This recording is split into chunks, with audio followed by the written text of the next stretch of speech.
Os fundos imobiliários, eles são mais do que famosos, eles são populares. O povo brasileiro que investe adora a ideia de investir em imóveis e, obviamente, receber dividendos isentos de imposto de renda todo santo mês. Mas os tickers dos fundos na bolsa, os imóveis na carteira desses fundos, são os grandes protagonistas dessa história. Quase ninguém fala do time de gestão para entender de fato o que eles fazem no fundo, o que eles estão enxergando nos ativos que eles têm em carteira, ou talvez nos demais do mercado, e no próprio cenário. Quase ninguém, porque foi exatamente o que a gente fez. A gente convidou o Felipe Teatini, que é gestor do fundo XPMOLs, que após a última rodada de captação de recursos, se tornou o segundo maior fundo listado da Bolsa Brasileira e o maior do segmento. Foi a maior captação da história de um fundo. Eles praticamente triplicaram o tamanho em 12 meses, para mais de 6 bilhões de reais sob gestão. É um gigante da indústria. Teatini trabalhou na BR Malls e na área financeira de um shopping antes de migrar para a gestão de fundo imobiliário. Então ele tem um conhecimento diferente, de chão de fábrica muito claro. E para me ajudar a conduzir o episódio, Mafê Violati, que é responsável pela cobertura de fundos imobiliários no Research da XP, também é apresentadora do Liga de FIIs, um programa dedicado ao segmento do Infomoney, e que também tem conhecimento prático por ter atuado como engenheiro efetivamente na incorporação. Me ajudou muito a extrair o máximo do Felipe. Só fazer um comentáriozinho, vou te passar aqui, já que você é o dono do programa. Tá louca, não tem essa não. Já te passo aqui a palavra. Imagina. Tudo que você realmente precisa saber do segmento de shopping, só que no detalhe, como nunca antes. Nando Lima, abre a porta da nossa sala que temos visita. Show me the money.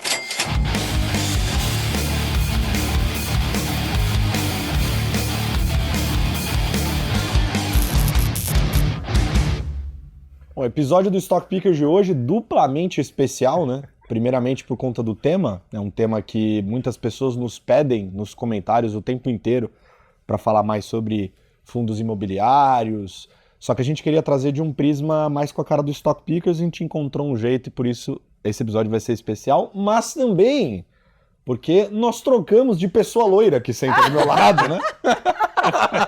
Não é mais o Henrique Stetter, é a Mafê Violati, que inclusive tem um próprio programa de fundos imobiliários, não é isso? Com certeza. Eu não sei se todo mundo da audiência do Stock Pickers conhece, então, até para te apresentar, já abordar isso, você explicar pra galera o que é o Liga de FIIs? Primeiro, agradecer aqui o convite e a participação.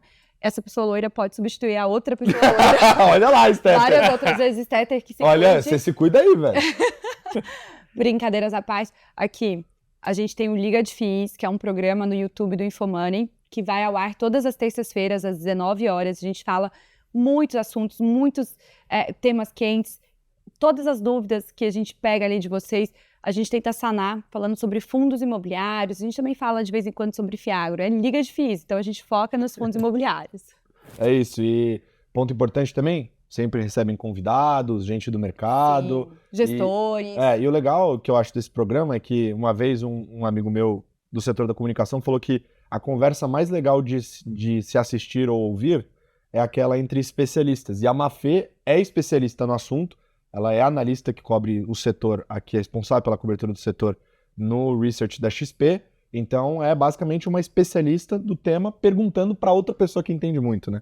Então a qualidade do conteúdo é muito boa. Você que gosta de fundo imobiliário, não deixe de acompanhar o Liga de FIIs. Mas hoje você vai acompanhar aqui, por isso que a Mafê tá com a gente. E só para não ter mais recados paroquiais, eu já vou dar o presente agora do nosso patrocinador pro nosso convidado, porque aqui a política, o convidado ganha, o apresentador não ganha nada.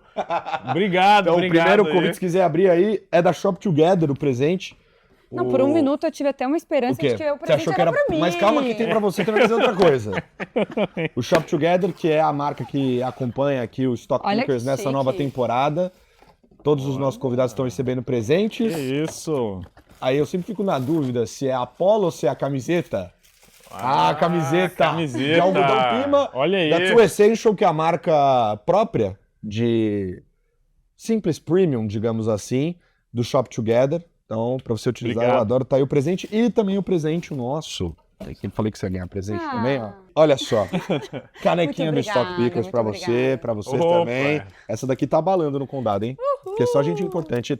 Obrigado. Muito obrigado, gente. Muito bem, muitos presentes. Mas eu também quero o patrocínio Shop Together no Liga de Fis. Olha lá, Fica galera, a dica. a Mafê é o branding perfeito que vocês estão procurando. Mas fiquei feliz. O público-alvo é aqui, ó. Muito bom, muito bom. Mas vamos entrar na nossa conversa. Teatine, eu queria começar pelo seguinte ponto.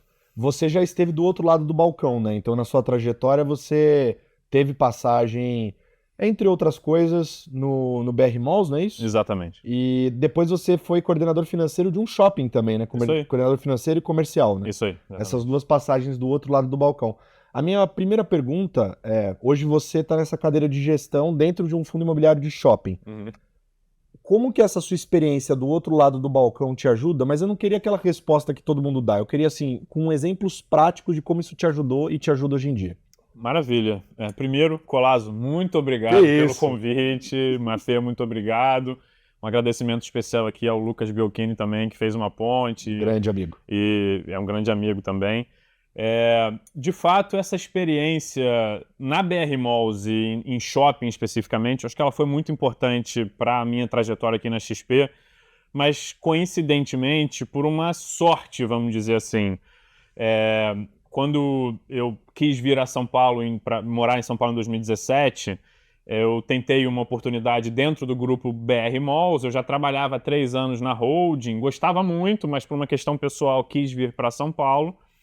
E a oportunidade que apareceu para mim foi no Jardim Sul. E coincidências da vida, o Jardim Sul tinha, até pouquíssimo tempo atrás, um sócio da BR Malls naquela época, que era o FII do Jardim Sul, que era um FII monoativo que existia naquele shopping especificamente. Então, a minha primeira experiência em chão de fábrica, que a gente diz, né, no shopping, era lidar com o sócio que era um fundo imobiliário. Então, eu fazia os relatórios para o FII, eu fazia as reuniões com a equipe de gestão do FII.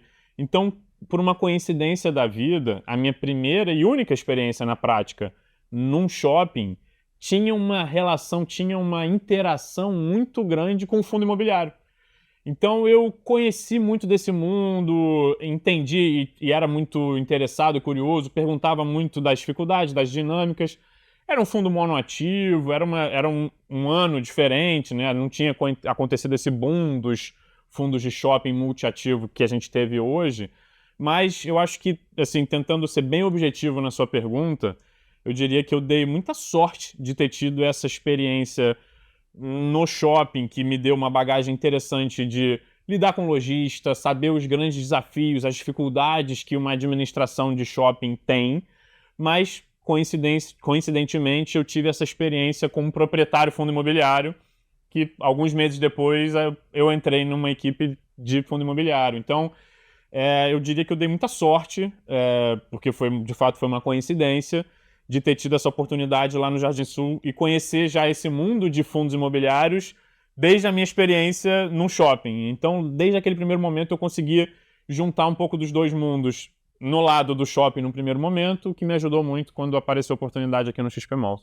Agora, tem uma coisa que a gente estava falando nós três aqui antes de começar o programa, que é esse ponto curioso do fundo imobiliário, que por mais que ele seja um fundo, e normalmente as pessoas falam muito da equipe que faz gestão do fundo, no caso dos fundos imobiliários, não sei se é um fundo listado ou se é porque tem o imóvel, e o imóvel é uma coisa que chama tanta atenção, acaba que as pessoas não falam tanto sobre o trabalho do time de gestão de um fundo imobiliário, o que de fato faz, como ele de fato gera valor para o cotista, né? Porque num fundo, por exemplo, fundo multimercado, um fundo de ações, todo mundo sabe, né, basicamente, que você está se tornando sócio dessa equipe e essa equipe vai gerar valor para você. Para o fundo imobiliário de shopping, é mais ou menos a mesma dinâmica? Como que é esse dia a dia do time? Boa. A gente tem o nosso dia a dia, ele é, sem dúvida nenhuma, o acompanhamento das propriedades que a gente já tem, né? Então, a gente acompanha o dia a dia dos shoppings por meio de reuniões periódicas. Tá? Então, todos os nossos shoppings têm reuniões ou mensais ou bimestrais e a gente participa dessas reuniões entendendo o que aconteceu lá na prática. O que aconteceu ali na ponta. Esse mês a gente fez um evento tal, a gente esperava que o público seria tanto e acabou sendo menos por causa disso, daquilo. A gente errou o assunto, na verdade a gente deveria ter feito uma coisa mais direcionada para criança, a gente resolveu fazer para adulto, não deu certo, ou muito pelo contrário, a gente fez uma feira para adulto e deu super certo. Então, esse tipo de coisa. Grandes decisões. A gente quer trazer um lojista X, ou a gente quer eventualmente fazer uma expansão do shopping, a gente quer investir para trazer um lojista. Essas decisões, elas passam pela gente. Então a gente tem, dentro dessas reuniões de performance, desse acompanhamento que a gente tem no dia a dia nos shoppings, as grandes decisões sendo tomadas também por nós, né? A gente participa das principais decisões dos shoppings. Então, o que eu quero dizer com as principais? O shopping é um organismo vivo. A gente tem os shoppings, as coisas estão acontecendo e não param. E essa minha experiência lá no Jardim Sul me mostrou isso. Cada dia uma coisa acontece um evento ali, uma pessoa tropeça, ou uma loja resolve sair, aparece um novo varejista. O shopping é um organismo vivo, é muito dinâmico. A gente não tem braço e não tem uma estratégia de participar das decisões pequenas, né? Eu vou dar um desconto de R$500, de R$1.000 para um lojista, eu vou trocar um quiosque por outro. A gente não tem tempo e, de fato, não agrega valor sentado aqui na Faria Lima numa decisão que está acontecendo lá em Natal. Mas vamos fazer uma expansão, vamos investir R$10 milhões no shopping porque o estacionamento tem um espaço vago, a gente está vendo que vai ser interessante, a gente vai botar uns food trucks aqui, vamos botar tal. Beleza, essa decisão a gente participa. Entendi. A gente vai... A loja americana está passando por uma dificuldade, a gente vai trocar. É melhor botar uma outra âncora que ocupa o espaço todo ou vamos satelitizar esse espaço? Vamos trazer 3, 4 satélites que juntos vão pagar bem mais. Vamos tomar essa decisão junto. Então, as grandes decisões, a gente participa muito delas. Então, o dia a dia, a gente faz. E aí, obviamente, você tem toda a parte das aquisições e desinvestimentos também, das vendas de ativos. Então, quando a gente tem um relacionamento muito forte com o mercado, a gente consegue, dentro desse relacionamento, buscar as boas oportunidades. Então, a gente entende que o XP Malls, desde o seu início, tem conseguido, com base no relacionamento, com base numa estratégia de ter boas relações com os principais players, com os principais membros dessa indústria aqui no Brasil, a gente conseguiu trazer boas aquisições, o que também nos deu a oportunidade de vender os shoppings depois de algum tempo, gerando algum resultado e tal. Então, toda essa decisão de investimento, aonde a gente vai colocar dinheiro, aonde a gente vai investir, a captação que a gente fez dos nossos cotistas, as ofertas que a gente captou nos últimos meses e últimos anos, essa é uma decisão que a gestão faz. O que a gente vai vender? É melhor vender um shopping inteiro ou vender metade de um shopping? Aonde a gente vai conseguir extrair mais valor? Esse tipo de coisa é o que a gente faz. O fundo captou 1,8 bilhão, para citar a última oferta. A gente vai fazer um pré-pagamento de dívida ou o carrego dessa dívida é melhor do que pré-pagá-la? Tem uma multa, é melhor gastar o dinheiro para comprar um shopping ou para pré-pagar uma dívida? Todas essas decisões são tomadas pela equipe de gestão. E a gente às vezes também acha que a equipe de gestão são lá o Pedro Carrasco, que é o responsável por toda a área imobiliária da XP, ou o Teatini, o José Louvro. Não, a gente tem uma equipe de controladoria com 4 pessoas, a gente tem uma equipe de engenharia que tem 5 pessoas. Então, a gente tem um time de suporte que ajuda a gente nessa tomada de decisão também, nas grandes decisões que a gente toma lá no dia a dia. Além da parte estratégica, né, eu acho que tem toda essa parte de tomada de decisão, aonde vocês querem chegar, né, com o fundo, qual que é o direcionamento, qual que é o futuro, quais são os ativos que vão fazer mais sentido ou não, né, porque eventualmente, às vezes o fundo nasceu, tinha alguns shoppings ali no portfólio que não faziam sentido e ao longo, né, do crescimento, talvez tenha até essa questão do desinvestimento, né, ou então, enfim, eu acho que tem essa parte da estratégia, mas também a parte do operacional, que todo esse time que está por trás, às vezes não está no holofote, mas tem muita importância, né? Muita, com certeza, com certeza. Então, acho que é muito isso, assim, a gente trabalha sempre para tomar as melhores decisões para os nossos cotistas, né? A gente veste muito essa camisa e, é claro, tem erros e tem acertos, mas acho que no final do dia, quando a gente olha o histórico do XP Malls, a gente está muito feliz de onde a gente chegou. E acho que o que a gente quer deixar claro é que a gente vai seguir fazendo o que a gente fez até aqui, né? Então, a gente vai continuar comprando os melhores shoppings do Brasil, tendo participações relevantes, contribuindo para o dia a dia, Uma coisa interessante também que me veio à cabeça agora, né? Hoje a gente tem 10 administradores de shopping operando, administrando os nossos empreendimentos, né? A gente não está lá na ponta, como eu expliquei, a gente participa dessa administração. Porque vocês são sócios minoritários dos shoppings, que é a estratégia do próprio fundo, para deixar ele controlando, né? Exatamente. E hoje a gente tem 10 administradores administrando os nossos shoppings. Então eu consigo ouvir uma coisa interessante que está acontecendo na cidade de São Paulo, levar para um shopping no Rio de Janeiro. Eu consigo pegar uma coisa interessante em Natal e levar para Salvador, quem sabe. Uma coisa de Manaus que ninguém nunca viu, tentar convencer o cara a ir para Natal. Então, essa troca de boas práticas e de bons eventos e de bons lojistas, de bons operadores de varejo, a gente cada vez mais tem feito. E eu acho interessante que você vê que os grandes administradores de shopping passaram a ver isso com muitos bons olhos. Não é por menos que quando a gente pega um case que a gente teve recentemente do Rio Sul, por exemplo, né? A gente tentou comprar o Rio Sul, não conseguiu por uma questão específica de um direito de preferência. Lá eram 4 fundos imobiliários com a Allos tentando comprar um shopping. Então você vê que é um grande operador se juntando aos FIIs. Por quê? Há 4, 5 anos atrás eles não faziam isso. Agora eles viram que os FIIs contribuem. Óbvio, a gente também virou uma veia importante de captação e que ajuda a fazer o cheque da transação. Mas a verdade é que eu acho que os FIIs se provaram como bons sócios, como bons, enfim, parceiros ali da mesa para tomar a decisão. Ganharam também relevância, né? Então, dado e visto também o próprio XP Malls, que cresceu mais do que duplicou o próprio tamanho, né? Quase triplicou o tamanho aí nos últimos 12 meses, né? Exatamente. A gente, em abril de 23, a gente tinha 2 bilhões, a gente bateu abril de 24 com 6 bilhões. Então, assim, realmente foi um crescimento vertiginoso. E isso é uma dúvida, quando você compra um shopping, eu imagino que tenha um horizonte, pelo menos mínimo, que você enxerga de investimento ali, como qualquer outro mercado. Sim. Qual que é esse horizonte de vocês, assim? Aqui, óbvio que cada aquisição tem um objetivo diferente, né? A gente pode eventualmente fazer uma aquisição, por exemplo, a gente comprou 90% do Tietê Plaza Shopping agora, semana passada, né? O XP Malls, como a gente mesmo comentou, tem uma estratégia de ter participações minoritárias nos ativos. Sim. Faz sentido carregar por 5, 10 anos 90% do Tietê Plaza Shopping? Talvez não faça. Então a gente eventualmente avalia.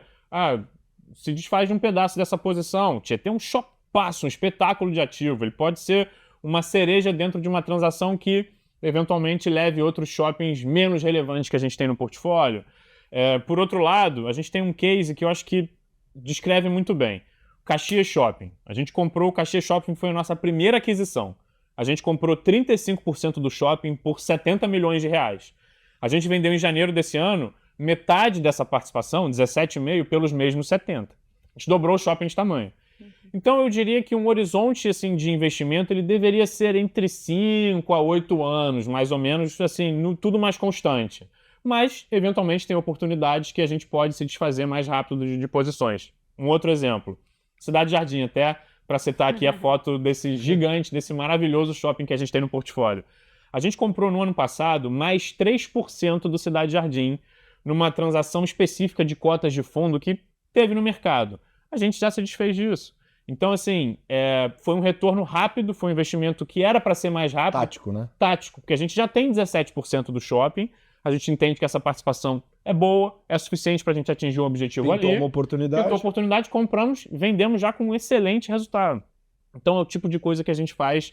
Cada investimento tem a sua característica, mas, a grosso modo, eu diria que é de 5 a 8 anos. É que eu acho interessante porque vocês têm uma abordagem de investimento de valor, né, basicamente, então muito parecido com o que a gente vê no mercado acionário, só que com essa questão do ativismo no ativo, de vocês estarem dentro, participando das reuniões. Sim. Então acho que isso... Aí eu ia até te perguntar, Mafê, na verdade. Agora você vai pro lado de entrevistado. Porque assim, foi uma dúvida que pintou agora.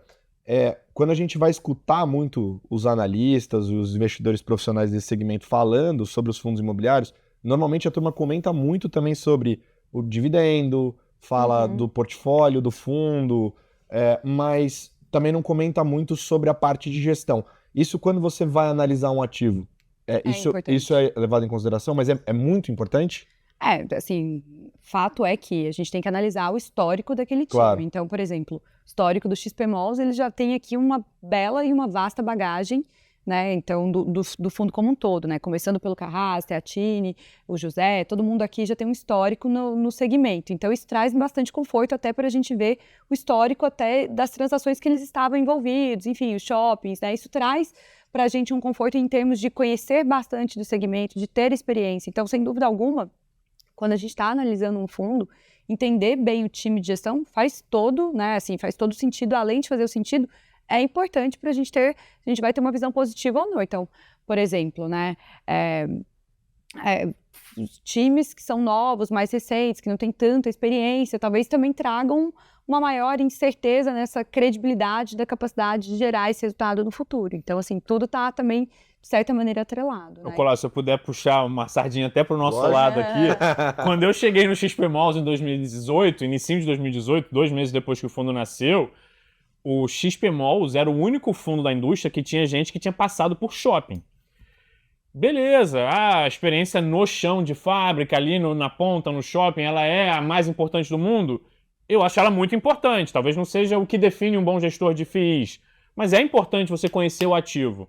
E quando a gente começou o XP Malls, só a equipe do XP Malls que tinha gente com experiência em shopping. Hoje em dia todo mundo tem. Então eu acho curioso que o mercado, os outros fundos imobiliários viram a importância de ter gente com essa bagagem de chão de fábrica assim ali na ponta. E quando vocês efetivamente compram um novo ativo, como depois dessa captação que vocês fizeram, imagino que está pintando novos ativos aí no portfólio. O que o seu time faz assim que faz a aquisição? Boa. O que a gente primeiro, assim, antes de adquirir, a gente já tem uma visita que obviamente a gente analisa toda a numerologia daquele ativo ou daqueles ativos, todos os números, tudo que a gente tem para olhar, o retorno e tal, né? Depois a gente faz uma visita com a equipe do shopping, com os vendedores, vamos dizer assim, que obviamente é tudo lindo, maravilhoso.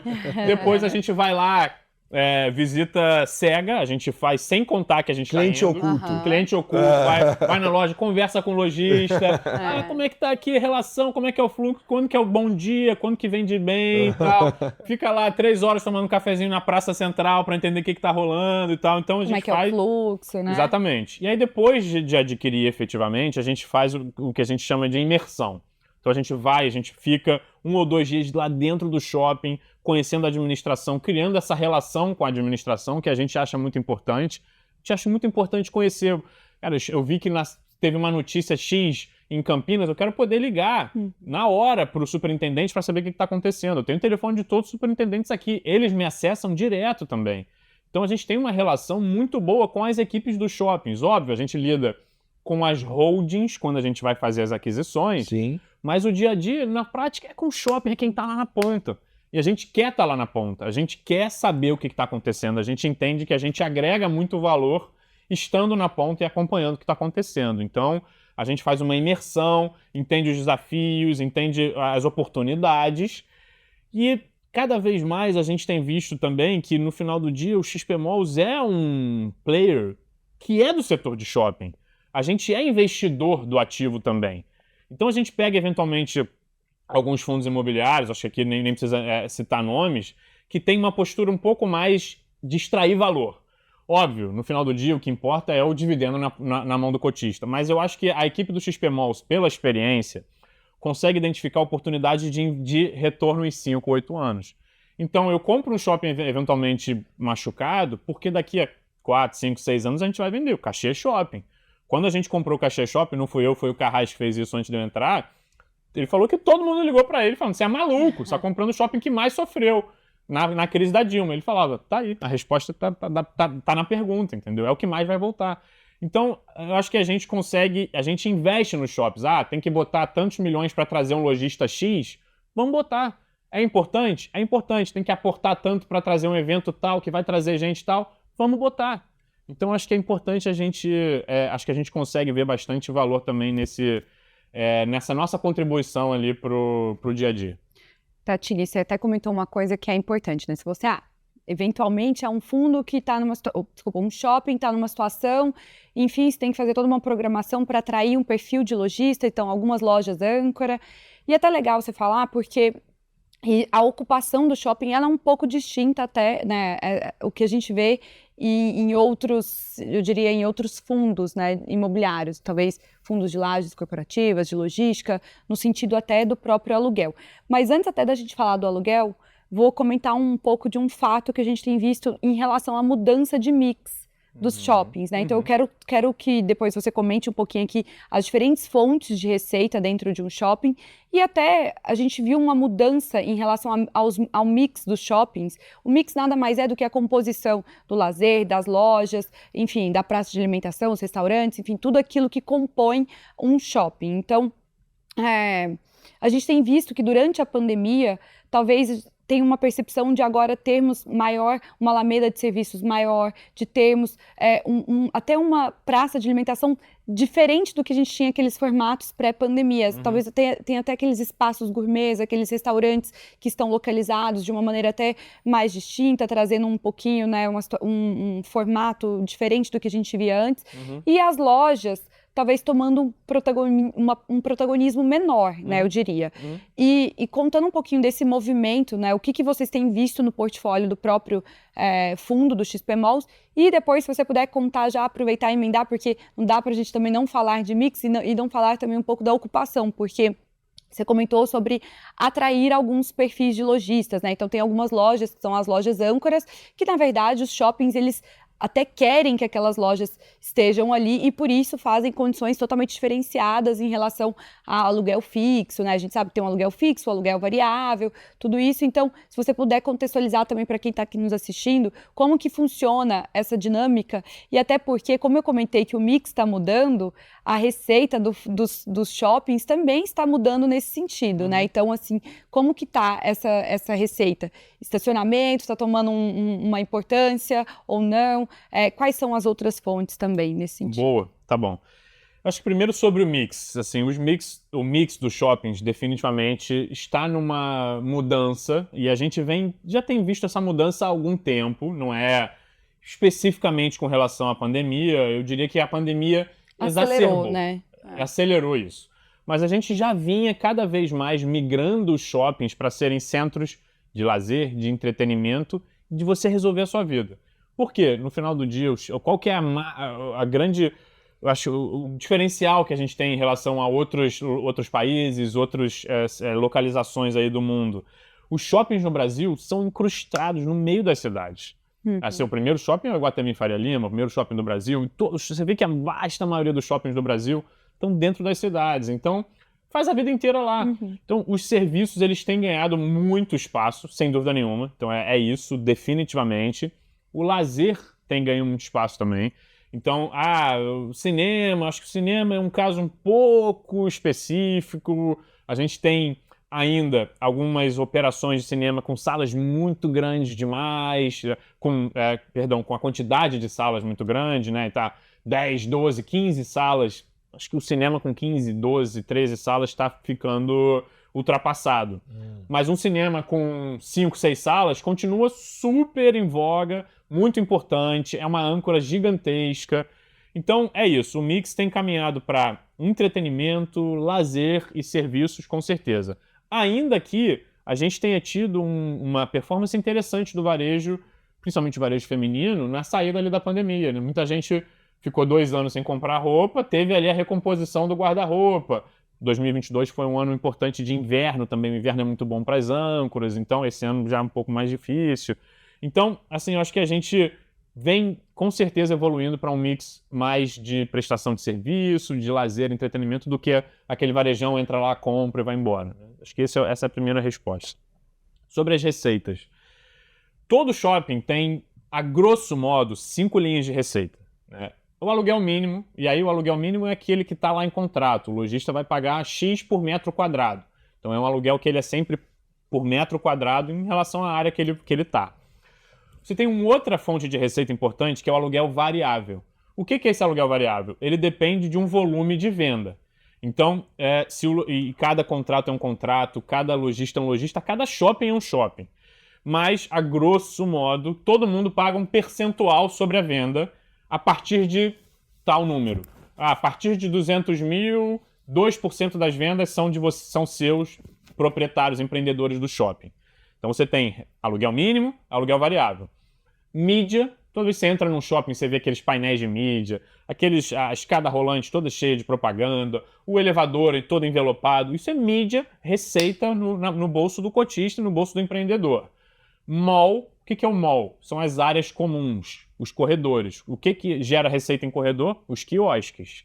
Os quiosques são uma fonte importante de receita. Então lá, geralmente contribuem ele entre 10% e 15% do resultado no shopping, mas é importante, óbvio. Tem shoppings e shoppings, cada shopping tem a sua característica, mas os quiosques são uma fonte de receita importante. E para finalizar, o estacionamento. E aí, de novo, você tem caso, o nosso portfólio é interessante da gente chamar a atenção. A gente é proprietário do Shopping Cidade de São Paulo, na minha visão, melhor shopping do Brasil. Na métrica por metro quadrado, na ótica relativa ao metro quadrado. Melhor ticket médio, não é? 2.500 por cabeça? 4 mil. 4 já? Cidade de São Paulo... Isso aí é na época que eu era assessor e tinha feito oferta. Cidade de São Paulo é uma máquina. E o interessante é que não tem tanta... É mais satélite, né? Não tem loja âncora, só tem satélite. E o estacionamento lá é... Por quê? Paulista. Ninguém vai de carro para Paulista. Perfeito. Mais. Então o estacionamento lá representa 7, 8% A galera vai mais a pé e tal. Vai a pé. Tanto que a gente vai fazer uma expansão lá no estacionamento. A gente vai matar 2 andares de estacionamento, vai fazer uma expansão lá. Catarina Fashion Outlet, principal shopping do XP Malls hoje. É um outlet que fica a meia hora de Alphaville. 20% da receita é o estacionamento. Óbvio, todo mundo vai de carro, o estacionamento fica lotado, é uma máquina de geração de caixa aquilo ali, né? E é o melhor que o estacionamento não tem inadimplência, né? Então é aquela receita que todo mundo ama. E o interessante é que fala-se muito da uberização, as pessoas estão parando de usar carro, não vão mais estacionamento. Mas uma das linhas que mais crescem no resultado dos shoppings é estacionamento. Curioso, perguntei intencionalmente. Por quê? A gente viu uma inflação generalizada no Brasil e o efeito do sem parar é muito interessante. Desses tags, as pessoas não sabem mais quanto elas estão pagando no estacionamento. Se aumenta R$1, R$2, R$3, ninguém nem vê. Então, o aumento do ticket de estacionamento virou uma fonte de receita gigante para os shoppings. Então, no geral, a gente perde fluxo marginalmente em relação a 2019, pré-pandemia. Tem um pouquinho menos de carro, mas a receita do estacionamento explodiu, porque a gente conseguiu aumentar bem o ticket lá também. Então, virou uma receita importante para a gente, estacionamento, né? Então, falei dos mix, falei das fontes de receita. Eu acho que era isso. Tinha mais alguma coisa? Não, acho que é isso. Mas só complementando, já que a gente tá falando de receita, você comentou aqui, citou as 5 fontes de receita e a gente sabe que o aluguel, sem dúvida alguma, né, diversas pessoas já falam, e aí, como é que tá? Tá conseguindo repassar a IGPM? Porque assim, aliás, vamos até refazer a pergunta. O IGPM tá negativo, então o cenário não tá tão favorável. E hoje, como você mesmo citou, tem 5 fontes de receita. Então, talvez o crescimento do aluguel seja uma dessas vertentes que você não está, né, nem conseguindo tanto. E a gente viu que nas empresas listadas, principalmente estacionamento, tem sido uma das vertentes que eles têm ganhado maior relevância dentro desse crescimento, né? Então, o fluxo de pessoas, a gente viu que basicamente já retomou o que a gente tinha pré-pandemia, ou seja, isso foi um gargalo no momento. E a outra fonte aqui de, talvez, incremento de receita, né, que está associado aqui com as suas fontes de receita também, seria essa redução. No caso, não seria o repasse, um aumento desses aluguéis, mas seria a redução de espaços vagos. E esse movimento, né, essa redução da vacância, ou seja, os espaços vagos dentro ali dos shoppings, esse movimento é algo que vocês têm visto ou ainda tem espaço para acontecer dentro do portfólio dos shoppings do XP Malls? Com certeza. A redução de vacância, isso eu acho que é uma coisa interessante que a gente viu muito bem durante a pandemia também. O setor de shopping é muito resiliente, muito resiliente. A gente pega durante o auge da pandemia, shoppings fechados. Shoppings em BH ficaram 7 meses fechados. E quanto que a gente perdeu de ocupação nos shoppings? 4%, 5%? Não foi mais que isso. O setor não rodou a 90% de ocupação. No auge da pandemia estava rodando 93%, 94%. Então a gente vê o varejo brasileiro como um todo sofreu horrores. Você pega o varejo de shopping, sofreu infinitamente menos do que o varejão da rua. Então, o shopping continua sendo um lugar de destino muito claro. As pessoas continuam indo muito para os shoppings. Por isso, a gente consegue comercializar muito bem. Então, as duas linhas que mais surpreenderam durante a pandemia foram redução de custo condominial. Acho que todo mundo fez um dever de casa de enxugar o condomínio até onde conseguir, o que acaba virando receita para o empreendedor automaticamente, porque o lojista paga um boleto só, aluguel, condomínio e o fundo de promoção, de marketing do shopping. Se você tem um condomínio mais baixo, você consegue aumentar o aluguel sem aumentar o boleto do lojista. Então isso foi feito muito forte durante a pandemia, abriu espaço para uma recuperação do resultado bem interessante. E a comercialização. Os números de comercialização, a gente perdeu muita loja na pandemia, mas a gente também repôs muito. Tanto que a vacância não sofreu tanto. Então, a gente, sim, bateu um número de ocupação abaixo do que a gente entregava. O XP Malls, que tem um portfólio consideravelmente forte, chegou a bater 95% de ocupação. É muito pouco para o XP Malls. Hoje já está voltando lá para 96%, 97%. Então é isso aumenta o dividendo, geração de receita na veia para a gente. E a questão do IGP foi interessante, sem dúvida nenhuma. Foi o grande vilão de 2023. Quando a gente pega as listadas, a gente pega os fundos imobiliários, o que frustrou o nosso resultado? O que decepcionou o nosso resultado? Foi o IGP. Só que lá em outubro, novembro de 22, quando a gente estava orçando 23, todo mundo orçava IGP a 4%, 5% na média do ano. E o IGP lá negativo. A gente corrigiu zero os contratos durante 2023 inteiro. Esse ano, todo mundo, tendo sofrido muito em 23, já fez um orçamento de IGP entre 1 e 2. Bateu 2,80 agora no last 12 months, né? Nos últimos 12 meses. Então, o IGP lentamente volta a ajudar o setor de shopping, porque é uma fonte de receita importantíssima. Sim. 100% dos contratos nos shoppings tem a correção pelo IGP anualmente. 100%. Então, não ter nada nisso é uma frustração de receita gigante. E tendo isso, que seja 2,80%, 3%, daqui a pouco, quem sabe, 4%, é uma alavanca de resultado importante para a gente. E dessa vez vai surpreender positivamente, porque todo mundo orçou entre 1 e 2 e o IGP já está 3. Então, eu tô gostando dele. Deixa ele crescer mais um pouco. Pra gente é bom. Tem uma expectativa aí de um resultado até positivo, né? É isso. Só fazer um comentáriozinho. Vou te passar aqui, já que você é o dono do programa. Tá louca, não tem já essa não. te passo aqui a palavra. Imagina. Mas ponto importante é que eu também gosto de ressaltar, né, aqui do meu lado, enquanto analista, a gente tem uma preferência por shoppings que tenham aqui sejam mais orientados para alta renda, justamente por serem mais resilientes, por terem sofrido mais por terem sofrido menos em alguns, né, cenários, em alguns momentos mais desafiadores ali. E você comentou que o varejo está indo mal. E, né, quando a gente está falando de lojas, dessas compras ali diretas né, das lojas de rua, realmente, mas nos shoppings, principalmente voltado para alta renda, a gente basicamente não vê isso. Então, do meu lado aqui, eu acho que é importante, assim, só contextualizando enquanto analista, que a gente também tem essa preferência. E ali o portfólio de vocês tem alguns dos shoppings que eu diria, né, que são os de mais alto padrão aqui em termos de orientação para classes, né? Classe A, nesse sentido. Então... Sorte nossa que a gente tem uma cliente como a Mafê, que vem no shopping e garante a venda do mês, entendeu? Cidade Jardim, eu recebo a ligação. Mafê passou aqui. A gente estoura o champanhe, entendeu? É isso. Tá mexendo mais ponteiro que o GP aí, tá vendo só? Mafê foi! Boa! O índice Mafê, vamos lá. Mafê passou no Cidade Jardim, galera, festa! Pois é, tô precisando de um cartão de crédito pra ir lá, viu? Olha que eu faria uma festa mesmo. A gente levou, essa é boa, Colazol, ouve essa. A gente levou um grupo de 20 analistas pro Catarina em dezembro do ano passado, porque a gente tinha acabado de inaugurar a expansão, a gente dobrou o Catarina de tamanho. Pô, a gente querendo mostrar a expansão que a gente fez e tal, nananã. Chegou lá, Mafê, então, Tati, eu não queria participar da reunião, não, quero comprar. Mafê, que isso? Vim aqui pra te mostrar as pessoas, daqui a 2 horas você me encontra. Ou seja, eu fui Uber da galera. Não é bem assim, não. A gente conheceu bem a expansão, mas óbvio, a gente foi fazer não tem que fazer o cliente oculto. É site visit. Channel checks. Channel checks, site visit. Tem que fazer, entendeu? Foi eu e o Dube.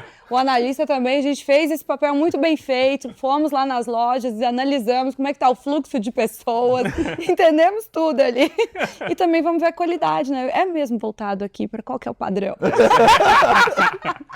É isso aí, exatamente. Foi Agora, eu queria falar um pouco do processo de diligência para escolher o shopping. o gancho que eu queria dar, mas acho que dá pra gente ampliar depois, que é, você trabalhou no BR Malls e eu sei que o XP Mall chegou a analisar shoppings do portfólio da antiga BR Malls, né? Como que foi esse processo de diligência, levando em consideração que você esteve do outro lado do balcão e, como você falou, né, você vai lá com o vendedor, você já foi o vendedor, então você sabia onde estavam os pontos e tal. Como é que foi isso? Essa é interessante. É curioso, porque no final do dia a gente busca boas oportunidades de retorno. É claro, a gente quer ter os melhores shoppings, os melhores Mas tem que estar administradores. no preço certo. Tem que estar com o preço certo, tem que dar retorno para o nosso Sim. cotista, né? No final do dia é isso. Então, um shopping que, quando a gente estava lá, que quando a gente olha o padrão do XP Malls especificamente, que talvez não estivesse, é o Campinas Shopping. Para citar um bom exemplo aqui, e assim, sou fã do Campinas Shopping, é um dos shoppings que mais surpreenderam a gente. E essa também, até fazendo um gancho lá com a primeira pergunta da gestão, esse foi um trabalho interessante que a gestão fez, porque a gente... 3 fundos imobiliários compraram 100% da participação que a BR Malls tinha no shopping. Era um shopping que, como eu tinha trabalhado na BR Malls, eu sabia que ele tinha muitos desafios. Inclusive, não era um shopping que eu gostava tanto. Mas, podendo mergulhar, imergir ali naquele ativo e, principalmente, decidindo pela troca da administradora, porque a BR Malls falou, beleza, eu posso ficar aqui. Mas a gente quis trocar e a gente escolheu o administrador que estaria lá tocando aquele empreendimento. E foi a melhor decisão que a gente tomou. A Argo está lá fazendo um trabalho espetacular, espremendo o resultado, criando um novo polo de lazer, de entretenimento. O Campinas parou de ser só serviço, está trazendo restaurante, atendendo as pessoas aos finais de semana, com a presença na mídia gigante. Então... É curioso, porque às vezes a gente sabe dos podres que tem ali em alguns shoppings, né? Mas eu acho que a gente lida com isso com preço, com algum ajuste, enfim. É difícil, mas acho que a gente tenta lidar com o que a gente tem. Uma vantagem competitiva, né? Ele já esteve do outro isso. lado, então ele sabe fazer, ele é uma Exatamente. vantagem. Total. Mas o que vocês procuram, assim? Eu imagino que o portfólio tem uma diversificação, obviamente, né? Mas... Por exemplo, o caso do Cidade de São Paulo, eu lembro que quando eu era assessor e falava dos XP pra galera, eu gostava muito de citar porque ele costumava ser surpreendente, assim. Impressionante. Para quase todo mundo que eu falava, o pessoal, naquela época, né, mal conhecia o shopping, falou, cara, melhor ticket médio do Brasil. E aí depois que eu falava, eu terminava a ligação, eu ficava pensando, cara, eu passo lá, eu sempre vejo um caminhão de gente entrando. E na época o ticket médio era 2.500. Falei, cara, quer dizer que cada pessoa que tá entrando aqui, em média, tá deixando R$2.500. Agora é 4 mil. Agora é 4 mil. Não, Como até assim? deixa eu até pedir desculpa, fazer uma rápida correção. O Cidade de São Paulo é aquele que fica no meio da Paulista. Isso. Como ele tem muita gente, o resultado dele por metro quadrado é o melhor do Brasil. Tá. O ticket médio mais alto é o Cidade Jardim. Ah, perfeito. É o ticket médio mais alto que faz bate sentido. 4 mil. Sim. É o Cidade Jardim. Cidade Jardim. O Cidade de São Paulo faz 4 mil por metro quadrado de resultado operacional Ah, líquido. tá, perfeito. Que é uma loucura. Não existe um shopping bom no Brasil. Um shopping bom faz R$1.000 o metro quadrado de NOI.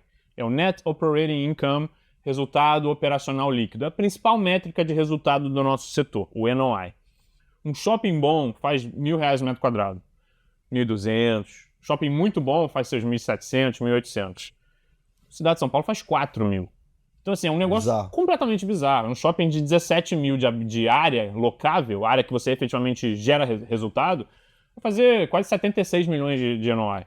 É uma loucura, uma aberração. Então, por isso que a gente fala, o Cidade de São Paulo é o melhor shopping do Brasil. O problema é que ele é muito pequeno. E antes a gente só tinha 8%, agora a gente tem 40%. Então agora ficou legal, agora a gente realmente está colhendo os bons frutos dele. Mas o que você procura, assim, no shopping quando você tá procurando esse ativo para investir? O que a gente procura? E talvez, desculpa até interrompendo, mas corroborando aqui com a pergunta do Colas, talvez seja importante até explicar o que é um shopping dominante para quem está aqui nos assistindo, porque eu acho que isso é uma das coisas que os gestores buscam também quando eles vão tomar a decisão na escolha de um shopping, né? Legal. Então, assim, para compor o portfólio.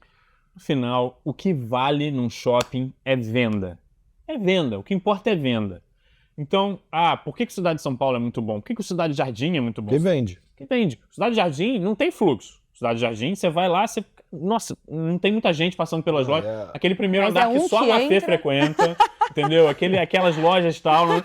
Você fala, cara, quem compra aqui? Mas o shopping vende É a loja da Louis horrores. Vuitton que mais vende na América Latina, É, umas coisas assim. é tudo assim. assim. todas. nível. Assim, o shopping é uma máquina de venda. Então, cada um tem a sua característica e no final o fluxo ali era quase que indiferente, porque a venda estava lá. Então, eu poderia te dizer fluxo, mas o fluxo não é tudo. O que é tudo é a venda. A venda é o principal número do shopping. Mas você tem Santana Park Shopping no portfólio. Temos Santana Park Shopping no portfólio, que é um shopping que não tem uma venda muito forte ainda. Então, estamos fazendo um trabalho gigante lá com um novo proprietário, um novo administrador, que é a Partage. O Santana vai chegar lá. Hoje vende pouco. O que você tem, Santana? Comprei barato. Comprei muito barato. Então, é isso. Assim, é claro que o que a gente procura é venda. O que a gente procura é fluxo. O shopping tem venda, tem fluxo, maravilha, já faz sentido olhar. Não tem? Vamos olhar? Pode fazer sentido, porque ele pode vir a vender melhor, pode vir a ter mais fluxo. Estação BH é um shopping que a gente comprou, sofrido, vindo da pandemia. A pandemia cortou totalmente o fluxo das pessoas. É um shopping que fica no metrô. Então, assim, era um público mais BC... melhores retornos que o XP Malls tem. Crescimento gigantesco. Por quê? Teve a volta do fluxo das pessoas. É um shopping de passagem, né? Ou seja, está totalmente associada com fluxo ali. Fluxo. E o shopping estava muito machucado. A gente comprou, acabou conseguindo comprar bem, porque a gente comprou barato, porque estava com fluxo muito machucado e andou muito. Segunda maior catedral da Igreja Católica no Brasil, depois de Aparecida, está lá do outro lado da rua. Estava em construção quando a gente comprou, já está tendo culto lá. Fluxo gigantesco no final de semana, que é o metrô. As pessoas no final de semana não estão usando tanto o metrô, mas tem uma igreja gigantesca levando 2.000 pessoas por culto lá. Isso a gente viu, a gente pagou barato, mas pegou esse upside. Então, podemos comprar shoppings que hoje estão marginalmente sofridos, mas que a gente vê um caminho, uma recuperação? Com certeza. A gente tem um horizonte de investimento de 5 a 8 anos, a gente olha isso, mas venda. O que importa no final é venda. E na escolha, quais são os drivers fundamentais? Então, assim, o que você olha em parâmetros, né? Eu acho que não tem como a gente não considerar, por exemplo, PIB, né? Crescimento, alguns fatores macroeconômicos associados com consumo, enfim, o que são drivers importantes na tomada de decisão, na estratégia, que um gestor não pode ignorar? Com certeza, isso que você falou, né? Assim, quando a gente olha os nossos últimos investimentos, aonde a gente alocou recursos? Sul e Sudeste. Mas você tem algum problema com Salvador? A gente até comprou agora, aumentou a participação no Shopping Salvador e um em Manaus. Você tem um problema com o Norte, com o Nordeste? Não é que a gente tem problema. Mas é que, saindo da pandemia, a gente preferiu, naquele primeiro momento, 22 e 23, priorizar os investimentos em Sul-Sudeste, porque é onde a gente acha que vai ter um crescimento, tem robustez para ter uma quantidade de shoppings que o Brasil tem. O Brasil tem 640 shoppings quase. Então, assim, tem muito shopping. Tem que ser um bom shopping, senão você pode fazer um investimento muito ruim. Então, óbvio, a gente olha essas variáveis macro e tudo mais, mas o que a gente olha mesmo é a localização. A administração, para a gente, ela é muito importante, que eu acho que é uma diferença que o XP Malls tem em relação aos outros fundos. A gente preza muito pela administração do empreendimento, a gente empodera muito a administração do empreendimento. Os críticos de plantão podem virar e falar: mas o XP Malls então está sentado lá, passivão, fazendo nada. Não, a gente tem uma atuação ativa. Mas quem está na ponta é o administrador. Não adianta eu achar que eu vou estar aqui na minha cadeirinha na Faria Lima tomando decisão que está acontecendo lá na ponta. Não adianta, eu já falei isso aqui antes. Não tem como. Então a gente empodera muito o administrador, a gente confia muito na administração. Então a gente quer ter os melhores administradores. Então, eu acho que acaba localização, o administrador e, óbvio, um cenário macro ali daquela região, com certeza a gente olha também. Muito bom. Agora, tem uma discussão engraçada que é a questão... Teve gente que passou aqui no Stock Pickers que disse a seguinte frase, né? Que o brasileiro tem um benefício que é poder saber o que vai acontecer no dia de amanhã por ler o noticiário americano de hoje, né? A galera fala dessa proxy. E é verdade que o Brasil parece ter uma jabuticaba em relação a shopping. Porque aqui realmente é um troço bem diferente. Bem diferente. Tem, sei lá, eu acho que não sei se no portfólio ainda tem, tá? Porque eu tô um pouco desatualizado, mas que eu me lembro, tinha até shopping no portfólio que tinha universidade dentro. Tem, né? Então, sim, com certeza. Essa parte de serviço que você falou, que vem crescendo muito... Então é um bicho diferente, definitivamente. Eu lembro que, sei lá, minha mãe me obrigava a me arrumar pra ir no shopping. Era um evento, um outro comportamento. Lá fora, não. Lá fora é um ambiente de compra mesmo, simples, rápido, sem Até serviço. Pelo fato que ele falou de ser afastado, né? Que tá Ser muito afastado, dentro. não tá no centro da cidade, perfeito. E tem as questões, obviamente, do avanço do e-commerce, dessas tendências que foram exacerbadas, como você tinha colocado antes. De fato, você acha que o Brasil tem essas questões culturais e estruturais que vão manter o business de shopping muito parecido com o que a gente conhece hoje nos próximos 10, 20 anos? Ou não? Essas mudanças que a gente tem visto no hábito de consumo, avanço de tecnologia, o quanto as pessoas aderiram ao e-commerce depois da pandemia de serem obrigados, né? Vejo até pelo meu próprio hábito de consumo como mudou por conta da pandemia. Sem dúvida. Isso preocupa? Como é que os shoppings monitoram isso e o que vocês estão fazendo, talvez, para se defender? Boa. Eu acho que a Mafê primeiro falou bem essa questão do que diferencia muito a gente em relação a Estados Unidos, acho que é mais fácil, muita gente vai, frequenta, né? É isso, a localização. Os nossos shoppings são muito bem localizados, estão no meio das cidades, então a gente acaba sendo naturalmente um polo de serviço, um polo de entretenimento do lado da casa. No Rio de Janeiro as pessoas vão para shopping pela segurança, pelo ar-condicionado, então a gente consegue atrair clientes muito melhor. Existe, óbvio, assim, os Estados Unidos tinha uma questão de sobre ABL, né? Tinha ABL demais, tinha área bruta locável, tinha shopping demais para a quantidade de pessoas, quantidade de demanda que tinha lá, sem dúvida nenhuma. Mas quando você pega os shoppings nas cidades, lá nos Estados Unidos, cresceram também. Então, no final, claro, tem essa coisa do o setor de shopping está numa crise nos Estados Unidos. Mais ou menos. O shopping afastado, que ninguém ia mesmo, que já era ruim, fechou. Mas os shoppings nas cidades cresceram desde 2019. Então, a localização ela é muito importante, sem dúvida nenhuma. Ela é assim, a maior variável para você ter um shopping bem sucedido. E acho que o que a gente tem feito para conseguir trazer esse cliente é trabalhar num produto que entregue o que ele quer. Se ele quer lazer, entretenimento, então a gente vai fazer a feira, vai fazer o evento. A pandemia tirou 3 anos de eventos da gente. A gente não pôde fazer nada em 2020, 2021 e 2022. Não podia fazer nada. A partir de 2023, a gente pôde voltar a chamar a gente, fazer propaganda. Durante 3 anos, a gente não podia nem anunciar no rádio o shopping. Estava proibido. Agora a gente está podendo fazer propaganda de novo, trazer o evento do Castelo Rá-Tim-Bum, da Disney, essas coisas assim que a gente consegue trazer as pessoas, atrair as pessoas para o nosso empreendimento. A gente tem shopping no Brasil que tem médico, clínicas, universidade, pós-graduação. Então, assim, os shoppings, eles realmente são um ambiente que você faz a sua vida. Então, a gente está muito à frente no nosso setor quando a gente compara com esse mundo desenvolvido. O Brasil tem um desafio grande que é de renda, sem dúvida nenhuma, né? A gente tem ainda um país que tem uma renda baixa, então assim, tem uma população que não tem acesso a shopping ainda, mas eu acho que a gente tem muito espaço para crescer. Isso quer dizer que a gente vai crescer a quantidade de shoppings? Não necessariamente, mas eu acho que a gente pode crescer os shoppings. Então você pega qual que é o grande fluxo de investimento que as companhias listadas estão fazendo agora? As expansões, os retrofits. Porque a gente tem shoppings, pega o shopping da Bahia, que é um shopping que a gente tem 18%. Foi o segundo shopping inaugurado no Brasil, em 1975. A gente está gastando 300 milhões de reais lá. Não a gente, né? Todos os empreendedores, sim. A gente gasta a nossa participação.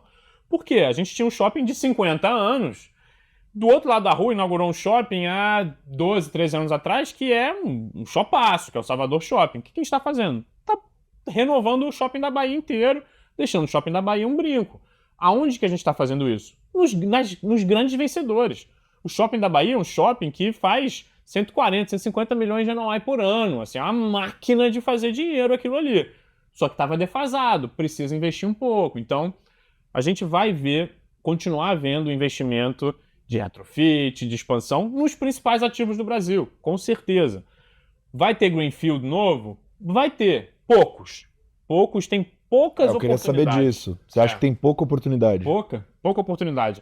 A gente Mas, tem... Inclusive, né, tem foi até divulgado recentemente uma participação de vocês no Faria Lima Shops. Shops, né? Exatamente. A gente Junto tem com a JHSF. esse projeto com a JHSF. No caso, ali, ele é um greenfield, um shopping que vai nascer talvez numa das melhores esquinas do Brasil, que é a Faria Lima com a Leopoldo. O shopping vai ser, não tenho dúvida, muito vencedor. Vai ser uma máquina esse ativo, porque ele está numa das melhores esquinas do Brasil, vai ter muito fluxo. A gente não é exatamente um desenvolvimento para a gente, um greenfield, porque a gente tem um cap de quanto a gente vai botar, a gente tem um limite de quanto a gente bota de dinheiro, mas é um projeto que a gente acredita, a gente está levantando do zero. Dá para fazer isso com um fundo novo de 300, 400, 500 milhões de reais? Não dá. Não dá para eu prometer 170 milhões de reais, que só vai me gerar renda daqui a 3, 4 anos quando estiver pronto, num fundo de 500 milhões de reais. Num fundo de 6 bi, eu consigo, porque aquele investimento que eu estou fazendo não machuca o meu resultado. O meu investidor, o meu cliente, o meu cotista, ele é de renda, ele é pessoa física que vive daquele dividendo mensal. Ele entende que talvez naquele pequeno centavozinho eu vou deixar de pagá-lo 1 centavo a mais, porque daqui a 3, 4 anos eu vou pagar bem mais. Tudo bem, mas eu não posso pagar metade do que eu pago hoje, senão ele vai vender minha cota e vai para outro.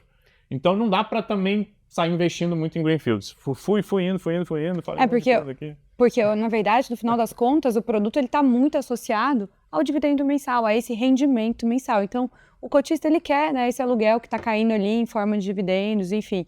E quando a gente está colocando esses fundos aí, esses ativos, esses imóveis que estão em desenvolvimento, não tem como pagar, né? Então, no final do dia, é basicamente isso. É a característica do produto e o produto está muito voltado para o varejo, né? Mais de 75% hoje é investidor pessoa física. Então, esse investidor pessoa física, ele quer esse produto fundo imobiliário, principalmente pensando na isenção do imposto de renda nesses dividendos mensais, e isso faz com que ele opte, né, principalmente pelo resultado agora, nesse dividendo mensal, muito mais do que, por exemplo, um fundo de desenvolvimento, né, que seria, por exemplo, o caso que você citou, se fosse um fundo menor, com essa exposição grande num ativo em desenvolvimento, dificilmente ele teria, né, ali receita para conseguir pagar esse dividendo mensal.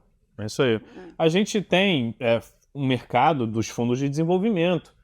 É outra coisa. É isso que eu ia falar, porque esse tipo de investimento ele tem outro perfil de risco, né? Totalmente. Porque é desenvolvimento. Exato, Totalmente. Outro perfil de risco e outro perfil de investidor. É aquela pessoa física que tem 10, 15, 20 mil para investir, que é o pulmão dos fundos imobiliários na prática, é essa pessoa física com 10, 15, 20 mil.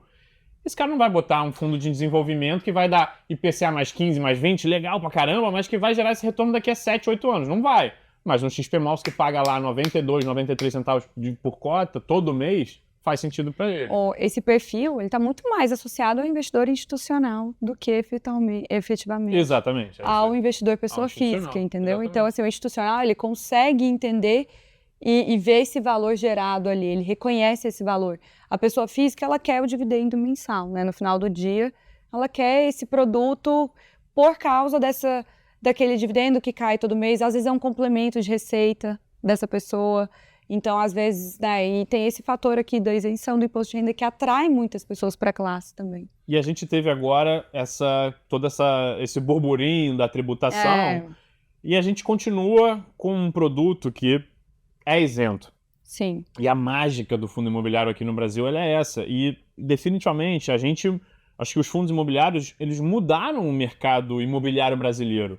A geração, primeiro, as pessoas falam, não paga nenhum imposto.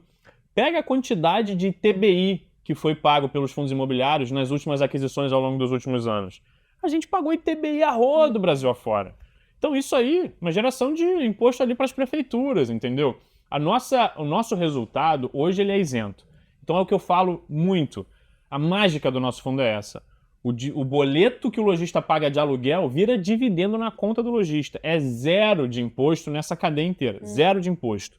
Mas tem muito espaço para crescer ainda. A gente movimentou muito a economia com as construções, com as aquisições, com as participações. A gente deu saída para as empresas listadas. Então, eu acho que realmente não fazia sentido. O retorno era muito baixo tributar esse mercado e você ia quase que matar uma indústria, né? Então, que bom que ficou para trás. Ficou para trás. Mas até bom aqui, vou só contextualizar para quem não ficou tão aí a par do que estava acontecendo. Né, nessa história toda aqui da reforma tributária, da unificação dos impostos, né, tanto do IBS, que é o Imposto sobre Bens e Serviços, e a Contribuição sobre Bens e Serviços, CBS, toda essa história que está acontecendo aqui da reforma tributária, no texto que seria apresentado foi apresentado inclusive na última quinta-feira, dia 5 de julho, havia uma especulação do mercado que esse texto ia, né, apresentar fundos imobiliários e fiagros como contribuintes no âmbito dessa tributação ser incidida na receita. Não era uma tributação do dividendo. Então, assim, só para que as pessoas também não confundam, que em momento algum estava sendo dito ou conversado sobre tributação dos dividendos dos fundos imobiliários. Era um imposto que seria incidido perante a receita desses fundos. Né, e o que ficou ali traçado foi que, né, não tem obrigatoriedade, então fundos de papel, né, diversos fundos aí ficaram, né, com essa isenção, com essa não obrigatoriedade, e ficou aqui com uma opção para os fundos de tijolos. Caso o time de gestão queira aderir a essa tributação aí perante a receita, ou seja, né, caso ele queira colocar ali, tem um shopping, ele vai querer então tributar os aluguéis das lojas, né? Então ele vai querer tributar essa receita que ele tem, essa fonte de receita. Se ele quisesse então incidir esse imposto, ele teria algum benefício, algum crédito depois que ele poderia utilizar. Mas isso é uma opção e, da nossa visão, até dando um parecer aqui do nosso time aqui de análise, a nossa visão aqui enquanto research da XP, a gente entende que tem poucos estímulos para que os gestores, né, façam essa aderência efetivamente. Então, assim, acho que ainda é muito preliminar para dizer, né, a gente vai acompanhar aqui o comportamento dos gestores, mas a gente não vê muito os motivos pelos quais possam embasar. Até porque, Colasso, se você fosse parar para pensar, vamos lá, se você tem uma receita, você vai incidir uma alíquota de imposto perante essa receita. Claramente, assim, né, o percentual que vai sobrar ali para você pagar de dividendos vai ser menor. Então, o gestor, para não impactar o cotista, ou seja, a gente lembra que nessa indústria o cotista ele é muito orientado pelos dividendos, né? O dividend yield acaba sendo ainda um fator muito importante, que é a rentabilidade desses fundos. Então, se essa rentabilidade vai ser impactada, sem dúvida alguma o cotista, né, deixa de ter aquela preferência pelo fundo, porque, querendo ou não, ainda atrai-se muitas pessoas baseado nisso. E aí, ou o gestor, então, consegue repactuar esse aluguel, né? Olha, tô tendo uma tributação aqui, vou ter que repactuar, ou então ele vai ter um impacto ali nesse dividendo no final do dia. Então, na minha visão, né, assim, acho que tá bem preliminar, foi quinta-feira passada, a gente está falando aqui no início da semana seguinte, então acho muito mais provável que a gente veja que os times de gestão não vão aderir, né? Essa é uma opção, não é algo que ficou ali como obrigatório. Então, acredito eu que pouquíssimo quem aderir será até um caso de raridade. E para acompanhar os updates do seu time? A gente tem sempre... Porque se você mudar de ideia, né? Eu preciso saber onde eu leio. Com certeza. Onde que eu leio? A gente tem sempre os relatórios, né? No site conteúdos.xpi.com.br. A gente soltou vários relatórios a respeito desse assunto. A gente sempre solta notícias que possam ser importantes. Todo dia tem o clipe matinal, né? A gente conta ali o que está impactando o mercado. A gente solta os principais fatos relevantes, um pouquinho, umas notas, né? Do que é a nossa visão em relação aos fatos relevantes. Mas o principal também são os relatórios, né? Acompanhar também nas redes sociais, podem me seguir, @mafeviolate, estou sempre falando. Pra ficar por dentro, você vai falar lá, não vai? Já falei, Morning Call da XP também apareci. Pronto. Então, tô sempre aí A Mafê tá em todo lugar. Como diz o Ferreira, tô onipresente.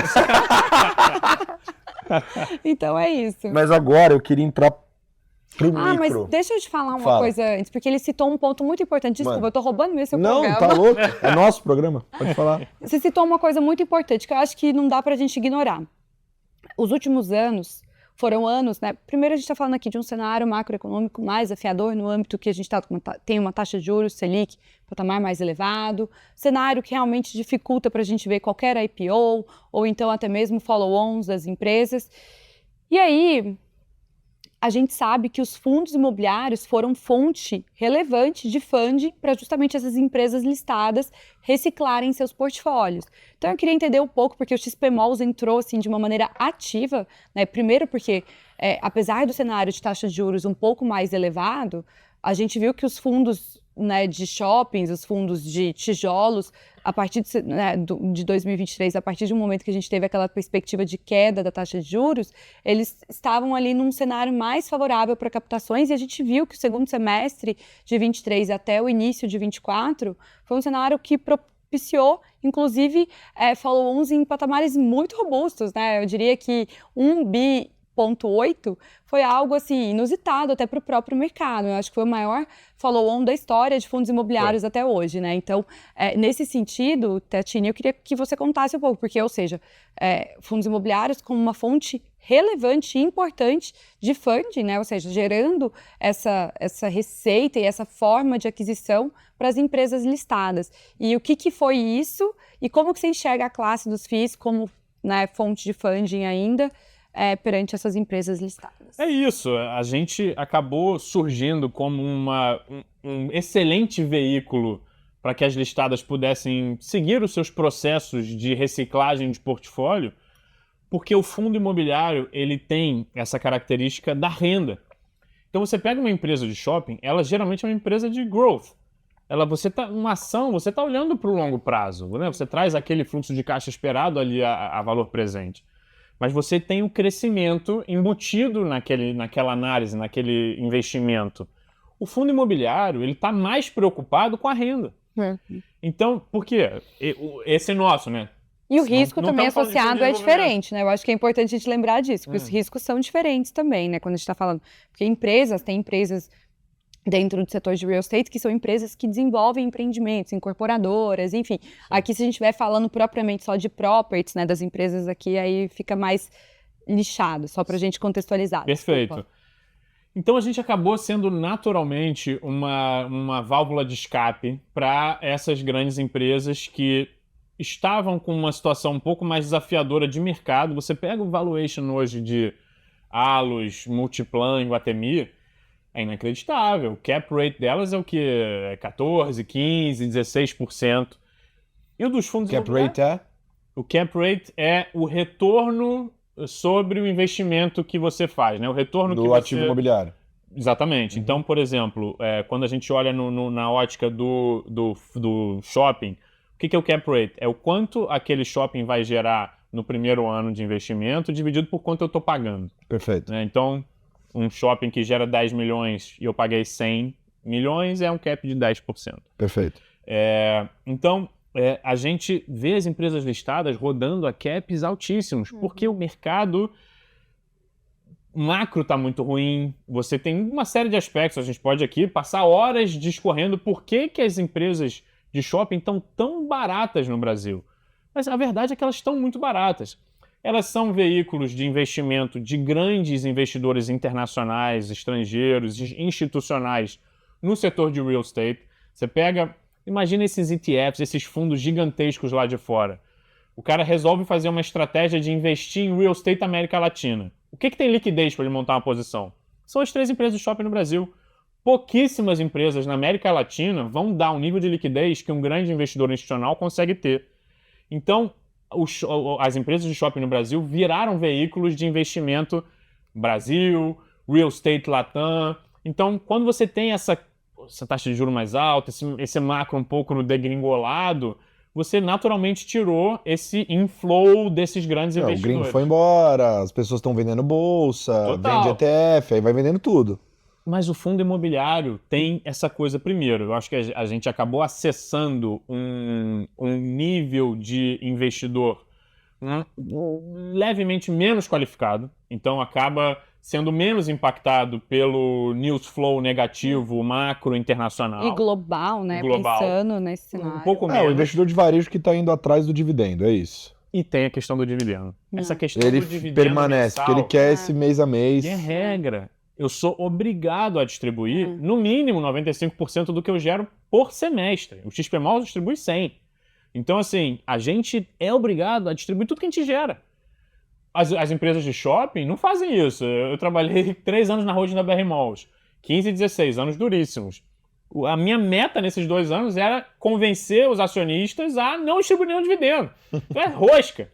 Contra uma distribuição lá que os fundos imobiliários estão fazendo de 9, 9,5, 10, né? Então a gente vai... Por que o fundo imobiliário está 3, 4, 5% de cap mais baixo do que as listadas? Eu acho que é um pouco isso. Acho que é o fato da gente estar muito presente na pessoa física, da gente ter a distribuição mensal de dividendo. A isenção é muito importante para isso também. Mas faz sentido para você negociar com esse desconto no cap? Então, elas estarem negociando esse patamar de cap tão alto e os fundos imobiliários mais para baixo? Tem uma simetria Eu acho de que mercado, tem uma né? simetria aqui. Eu, assim, se eu pudesse, eu não posso porque eu trabalho em mesa, não posso investir em nada. Mas se eu pudesse, eu botava meu dinheiro inteiro em Allos, Multiplan, porque o negócio tá muito barato. Eu acho muito barato. Eu confio muito no XPMOLs, no produto XPMOLs, mas é renda. O produto XPMOLs, sim, a cota pode aumentar, vai ter reavaliação patrimonial, tudo isso, claro, tem um ganho de capital. Mas, óbvio, com cap a 15, a volatilidade das ações das listadas é muito maior. Como está muito descontado, tudo mais constante deveria voltar. Óbvio, numa melhora macro, a gente precisa de um cenário para voltar. Mas o que vai ter mais upside se a gente tiver uma melhora macro? As listadas, sem dúvida nenhuma. Sem dúvida nenhuma, mais do que os FIIs. O que sofreu bem menos no cenário foram os fundos imobiliários. No cenário macro também tem uma volatilidade muito mais baixa. Então, tentando voltar até essa pergunta... A recuperação é maior porque sofreu mais. Sofreu muito mais. Exato. Né? É aquele ponto do próprio Carrasco, quando fez a aquisição do primeiro imóvel do fundo. Sofreu bastante, vai recuperar mais. Então, é isso, mas aí hoje você pega assim, eu fico imaginando um conselho, uma diretoria olhando, falando, poxa, o XPMOLs bateu aqui na porta querendo comprar um shopping tal nosso. Cara, o shopping bonzão, excelente ativo, cap de 7,5, 8. A gente tem 100% desse ativo. Para que uma empresa dessa listada precisa ter 100% do ativo? Uma das grandes fontes de receita delas é a taxa de administração do empreendimento, que geralmente é entre 3% a 5% do NOI que aquele empreendimento gera. E ela permanece mesmo se ela vender, né? Se ela vender 20%, 30% da participação que ela tem, ela continua com uma participação relevante, colhendo os frutos importantes daquele empreendimento, passa a gerar resultado da administração que antes ela não gerava, ela não paga para ela mesma, obviamente. Claro. E ela está vendendo um ativo a cap de 7,5, 8, 8,5 com ação a 15, 14. Eu venderia 20, 30% de todos os meus shoppings 100% e faria recompra de ação. Melhor coisa. Se eu confio na minha empresa, eu estaria vendendo. Olha, pessoal, Multiplan, Allos, a gente quer comprar shopping bom. Pra cá. Vende pra gente, compra recompração, melhor coisa. Olha só, vamos ver. Mas eu queria falar sobre isso, porque o Stock Pickers, você sabe que se leva, o management de companhia, a galera escuta isso aqui, né? Então vamos supor aqui que a galera da JHSF tá assistindo, acompanhando o programa. Porque vocês têm dentro do portfólio shopping deles, por exemplo, Cidade Jardim. Perfeito. Né? Que inclusive aumentou, a participação era menor antes, né? O Catarina. Então você tem, até agora, enfim, entrando num desenvolvimento junto com eles, né? Sim. Como que você enxerga essa oportunidade de fazer aquisição de uma empresa como a JHSF, por exemplo? O XPMOLs comprar... Isso. É diferente, né? Assim, não é exatamente uma... Me perguntam muito isso. Foi uma pergunta que surgiu muito com essa história da Multiplan, do Ontario Pension Fund e tal, do ATPP, que anunciou que vai vender 18% da Multiplan num block trade. Eles querem vender isso. É um deal de 2 bi. Muita gente me perguntou, vocês vão comprar? Vocês são potenciais compradores disso? Não é dentro da nossa política de investimento, não está isso ali. Então, para a gente não faz sentido, porque no final, aonde eu consigo extrair valor? Tendo a propriedade imobiliária. Perfeito. Mas como é que você vê a oportunidade de comprar os shoppings, as propriedades imobiliárias deles? Perfeito. É isso, não ação. Sim, ação eu sei que você não tem mandato. Isso, maravilha. Especificamente o JHSF, vejo com excelentes olhos, sexta-feira, anunciei um fato relevante, sexta passada. Compramos mais 7,99 do Catarina, 14 do Bela Vista e 22 do Ponta Negra. Confio muito na empresa, sou fã incondicional. O Thiago Oliveira, para mim, é um dos melhores CEOs do Brasil. Cara, jogo duríssimo de negociar, mas eu sou fã incondicional do trabalho dele. O Robert é um excelente gestor dos shoppings, o Walter é um amigaço também. Então, eu sou muito fã do trabalho deles. Eu acho que eles são muito bons em Cidade Jardim, Catarina. Acho que eles não são os melhores operadores de Manaus e Salvador, mas fazem um trabalho excelente. Não é por menos que os shoppings estão aí crescendo e a gente está comprando. Porque a gente confia no trabalho deles e gosta muito do trabalho deles. Então, eu acho que é uma oportunidade interessante. A gente gosta muito do portfólio, gosta muito do trabalho e com certeza avalia novas oportunidades. Não é por menos que a gente está junto com eles aqui nesse desenvolvimento da Faria Lima, do Shoppes Faria Lima.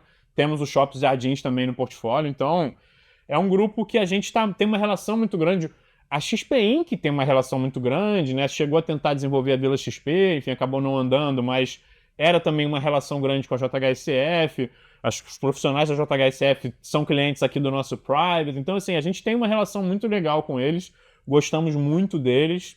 Excelente empresa e excelentes ativos. Agora, vocês fizeram esse cheque gigantesco aí de 1,8 a captação. E você saiu em 12 meses, você triplicou de tamanho praticamente em 12 meses, né?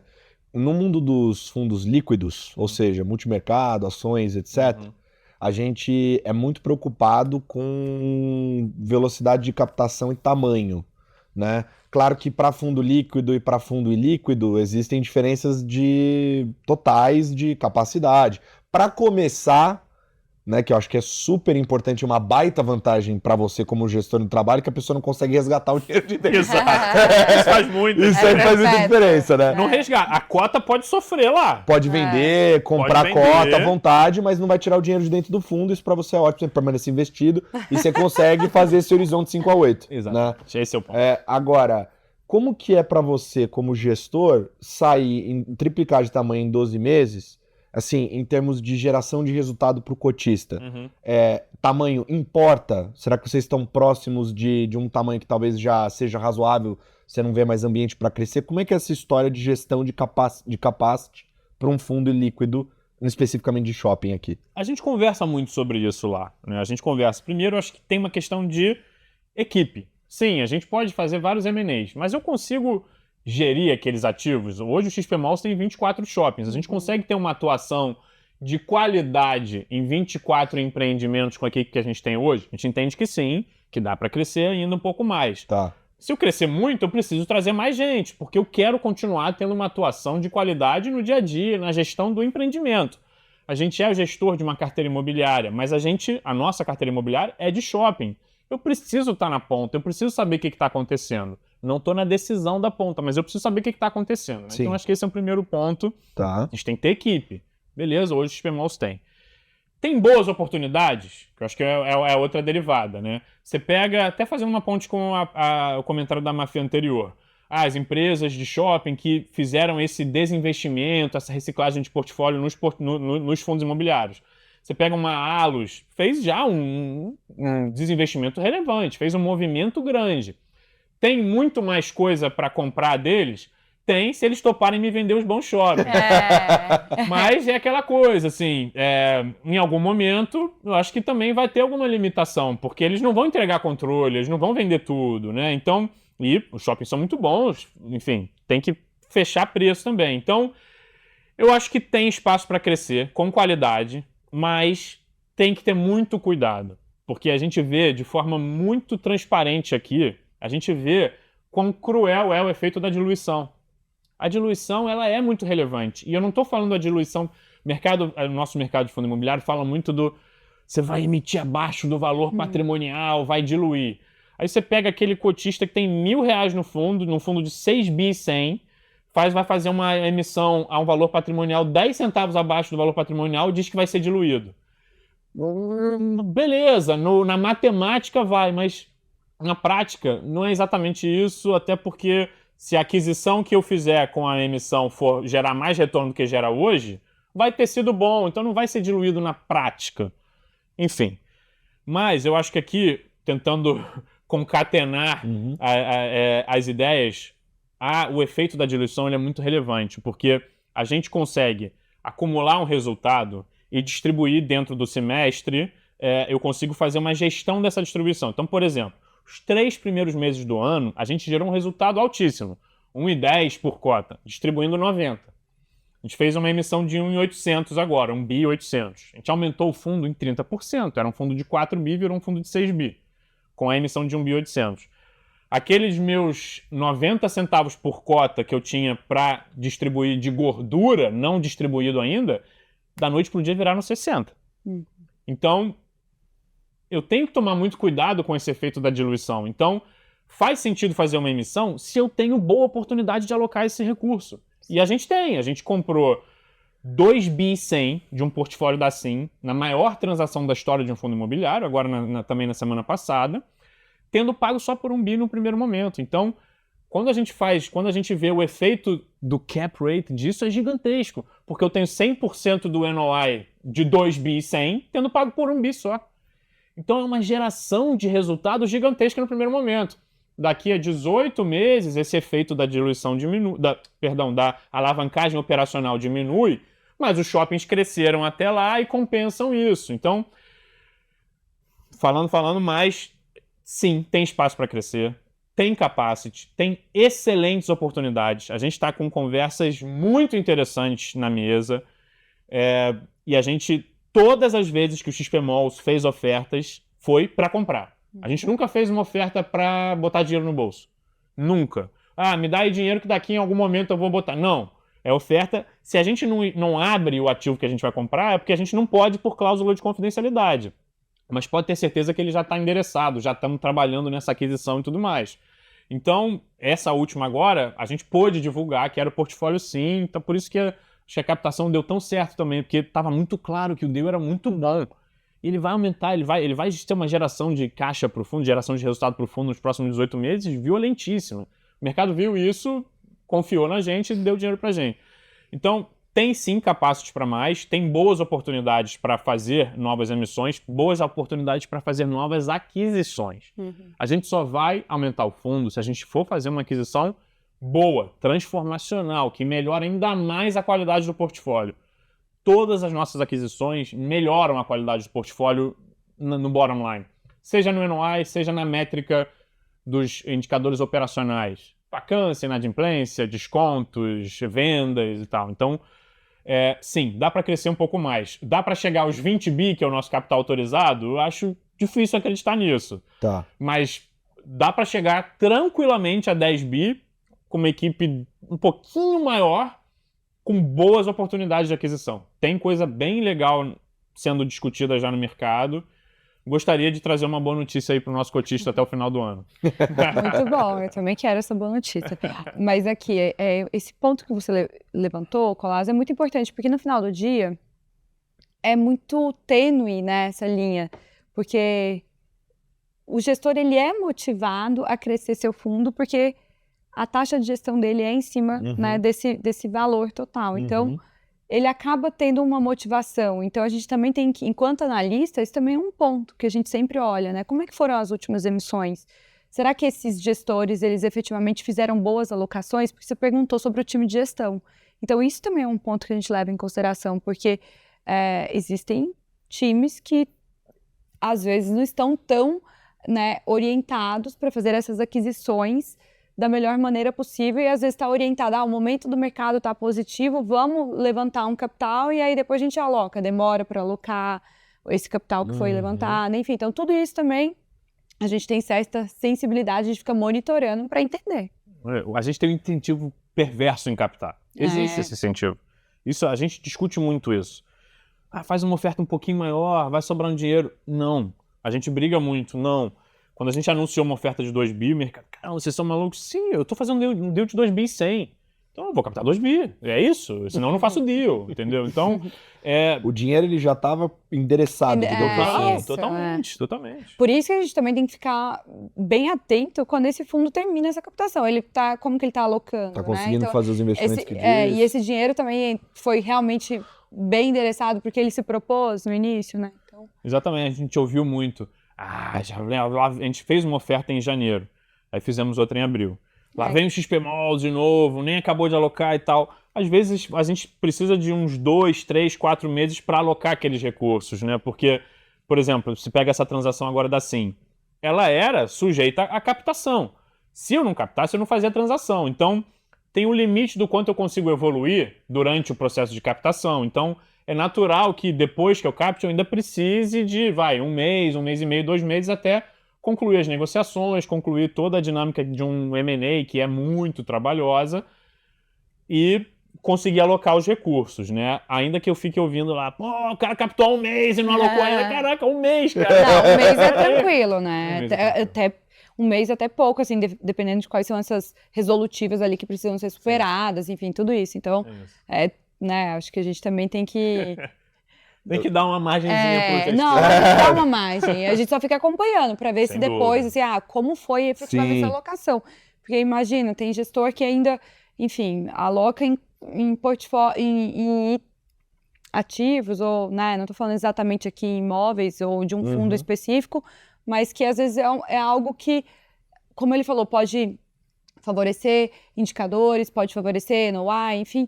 E às vezes, na nossa visão, foi uma compra cara. Não estou falando especificamente de nenhuma aquisição de vocês, mas eventualmente, teve uma compra que foi cara, realmente é uma coisa boa, mas o que tem que levar junto, né? Perfeito. Porque a gente sabe que ninguém vende um trophy asset sem que você carregue umas coisinhas ruins junto, né? Então, assim, tem tudo isso. Então, E isso é uma coisa interessante do XP Malls hoje. Com 24 shoppings e tendo focado na aquisição de ativos relevantes no primeiro momento, que muitas vezes traziam outros ativos menos relevantes, agora que a gente começa a olhar um ciclo de desinvestimento, a gente está fazendo o que faziam com a gente.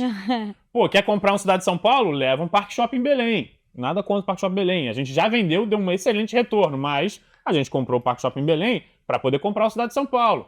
Compra aí Tietê, Gran Plaza, Metropolitano e cidade de São Paulo, mas tem que levar o D e o Cerrado. Beleza, a gente leva o D e o Cerrado, vamos trabalhar, vamos gerar retorno em cima deles. Mas é isso. E agora, como a gente está vendendo, a gente consegue fazer a mesma coisa. Quer levar um pedaço do Tietê? Leva aqui um pedaço de um shopping menos relevante que a gente tem também. E aí a gente consegue... Eu acho que isso foi uma consequência que a gente não imaginava lá atrás, positiva da estratégia de ter alocado em shoppings mais relevantes, mais qualificados, além de ter métricas melhores, de ter mais facilidade na captação. Nesse próximo ciclo de desinvestimento, que a gente já está começando a fazer, vendemos Caxias, vendemos Belém, vamos continuar, vendemos Cidade Jardim um pedacinho, vamos continuar fazendo isso, Catarina vendemos também. O fato de a gente ter um portfólio qualificado nos dá muita margem de leva um negócio menos interessante, mas leva um pedacinho de um bom e tal.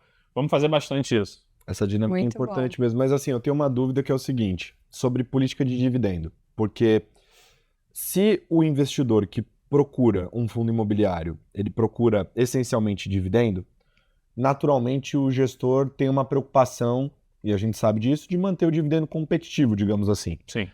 O XP Malls é um fundo que é conhecido na indústria pela qualidade do portfólio, que em qualquer mercado, não precisa ser o de imobiliário de shopping, se for para ações, qualquer mercado, quando você foca em qualidade, normalmente o retorno é mais baixo, porque o ativo é melhor, ponto. Se o ativo é pior ou está num momento pior, igual a gente colocou vários casos aqui, normalmente o retorno é maior nesse caso. Como que o XP Malls olha para o dividendo dele, levando em consideração que sim, é um fundo que tem uma característica de ter um portfólio de maior qualidade e isso naturalmente deveria gerar um dividendo final que é atrativo, mas que se comparado com outros fundos tem uma política talvez mais agressiva, vai ter menos. Como é que vocês olham para isso? Porque, por exemplo, me parece aqui uma oportunidade de desenvolvimento, que eu encaro como se fosse uma pimentinha no seu portfólio. Exato. Como é que você vai equilibrando esse portfólio para no final você ter um dividend yield lá que seja atrativo perante a indústria? A gente discute muito isso, mas aqui eu acho que é de fato uma virtude dessa equipe de gestão, acho que é da estratégia que o Pedro Carrasco trouxe aqui para a gestão de todos os fundos dele, é focar em qualidade, focar em qualidade, focar em qualidade. Então, beleza. Num cenário normal, a gente vai pagar menos dividendo. É isso. A gente sabe disso, a gente está disposto a isso. Mas você pega, por que a Multiplan tem o maior múltiplo? Tem o menor cap da indústria? Por causa da qualidade. A gente quer ser a Multiplan dos FIIs. Entendi. Então, qual que é uma métrica que você vê isso de forma muito clara? E já existe, a nossa realidade é essa. No caso dos FIIs, é o P sobre VP. O preço sobre o valor patrimonial, que é uma métrica muito usada nos fundos imobiliários, a pessoa física olha muito isso e valoriza muito essa métrica. Qual é o fundo de shoppings que tem o P sobre VP mais alto? XP Malls. As pessoas topam pagar o valor patrimonial ou mais que ele, naturalmente, no dia a dia, assim, tudo mais constante, no fundo, a gente geralmente roda um pouco acima do valor patrimonial. Você pega outros fundos, todos estão ali 95, 93, 94 do valor patrimonial. A gente está 100, 102, 103. Porque é isso, a qualidade, o mercado, mesmo um mercado com muita pessoa física, que eventualmente a gente pode até achar que tem um pouco menos de conhecimento profundo daquele negócio, sabe identificar isso e valoriza isso. Então, a gente tem essa prerrogativa de investir em bons shoppings e, eventualmente, pagar um pouco mais caro mesmo. A gente paga um pouco mais caro, porque a gente quer ter bons ativos. E aí eu acho que com o crescimento do fundo, e principalmente com essa saída da pandemia, óbvio que o fato da gente estar no ecossistema da XP nos ajuda muito também nesse processo de captação, indiscutível isso. A gente conseguiu fazer boas aquisições com essa questão da alavancagem operacional, ou o que eles chamam muito do seller's finance.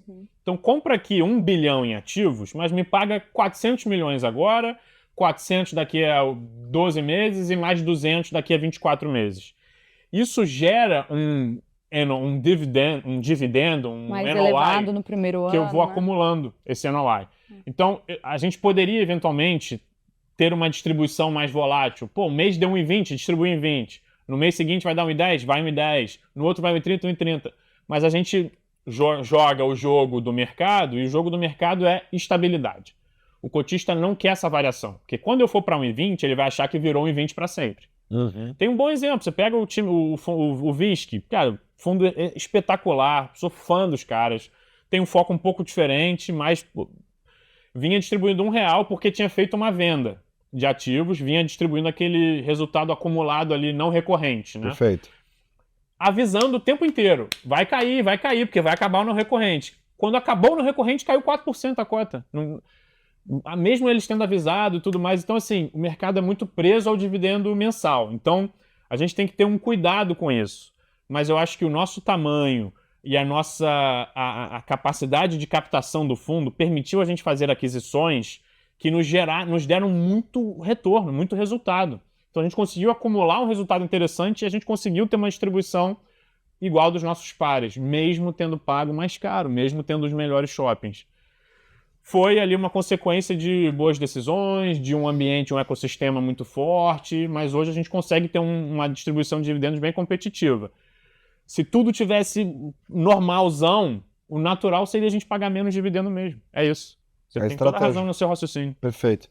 Agora, você trouxe um ponto muito interessante para a galera que acompanha a gente, eu nunca tinha escutado isso antes, mas essa questão da dinâmica de negociação do segmento, né? De você vender um shopping âncora ali, que é o melhor ativo, ou trophy asset, que a nossa queridíssima Mafê trouxe aqui, e junto no pacote você coloca ali outros ativos que vão junto. É uma prática no mercado imobiliário. É uma prática comum no mercado imobiliário. Você quer levar o bom, carrega os ruins junto. É isso aí. Mas é normal. Isso que é interessante. Então é uma prática do mercado, todo mundo faz. Vocês estão acostumados com isso. Como é que vocês criaram essa política de investimento e, principalmente, de botar esse ativo para dentro com a cabeça de investidor de valor e sendo ativista, que vocês mostraram que são aqui no programa, o que vocês fazem com esse ativo patinho feio que veio junto nessa transação? O que você faz para extrair alfa, para extrair valor de lá? Legal. A gente tenta ter uma atuação mais presente, com certeza, né? Assim, a gente tenta não. A gente tem uma atuação mais presente. Vamos pegar, o exemplo do Campinas. O Campinas era um ativo que estava machucado, mas o Campinas é um ativo que ele não tem um problema, fluxo. Ele é um ativo de fluxo gigantesco. Por que um ativo de fluxo gigantesco não está entregando o resultado que ele poderia? Tem alguma coisa ali que não está funcionando. O que é? Vamos entender. Beleza, administração. Verdade é que num portfólio de 40 shoppings, o Campinas estava longe de ser relevante para a BR Malls. Seria menos ainda na Allos, que tem o Parque Dom Pedro, que é o dono de Campinas. Por isso que eles resolveram vender. Pra gente, o Campinas era um shopping que não tem uma das maiores dificuldades do nosso setor, que é ter fluxo, ter gente. Campinas tem um formigueiro humano. Então, assim, ele tem muita gente, só que ele não está conseguindo extrair valor. O que está acontecendo ali? Está faltando isso aqui, isso aqui. Então, naquele caso específico, a gente começou a trazer entretenimento, O Campinas era só serviço. Era um poupa-tempo gigantesco, um Detran gigantesco, serviço, um mercado. A gente começou a trazer uns restaurantes, umas lojas mais legais. Tem que investir para isso. Eu preciso pagar para o restaurante lá. Eu dou o allowance, né, que a gente fala. A gente dá R$1 milhão para o operador do restaurante ir lá e abrir a loja dele lá. Por quê? O aluguel que eu vou receber dele ao longo do tempo, mais o quanto ele vai agregar de valor no shopping, as pessoas vão passar a vir mais. Quando eu boto um Outback aqui, eu consigo botar uma loja legal de roupa do outro lado, cobrando um aluguel maior. Então, esse investimento faz sentido, né? Então, a gente tem uma atuação mais presente, mais na ponta, nesses shoppings mais desafiadores. Isso pode, em alguns momentos, implicar numa mudança de administração. A gente viu isso no Campinas, a gente acabou de ver isso no Santana Park Shopping. O Santana é um dos nossos shoppings mais desafiadores, sem dúvida nenhuma. Ele está numa região muito horizontal, aqui em Santana, aqui em São Paulo. É um shopping que é legal, ele tem um mix interessante, mas difícil ali, não tem muito fluxo, tem um problema de fluxo. A Partage comprou participação da Allos e a gente tinha o tag-along lá, né? A gente poderia vender junto ou poderia comprar mais. A gente não quis comprar porque a gente achou que também aumentar o investimento não faria sentido. Mas a gente não quis vender junto. Por quê? A gente confia que a mudança de administração, com um player super relevante, com força, com capital para investir no ativo, vai fazer esse ativo andar e vai fazer o ativo performar. Mudança de administração. Então, muitas vezes a mudança de administração é um caminho para você extrair valor de um shopping mais desafiador. Ou, enfim, investir um pouco mais. Pô, às vezes o shopping tem um empreendedor que não está mais botando dinheiro lá. A gente ouve muito isso. Pô, que bom que você comprou, por exemplo, shoppings que são de fundos de pensão, né, das fundações. É difícil esses shoppings investirem muito nos ativos, fazer retrofit, porque os fundos de pensão são muito engessados, têm as regras muito firmes.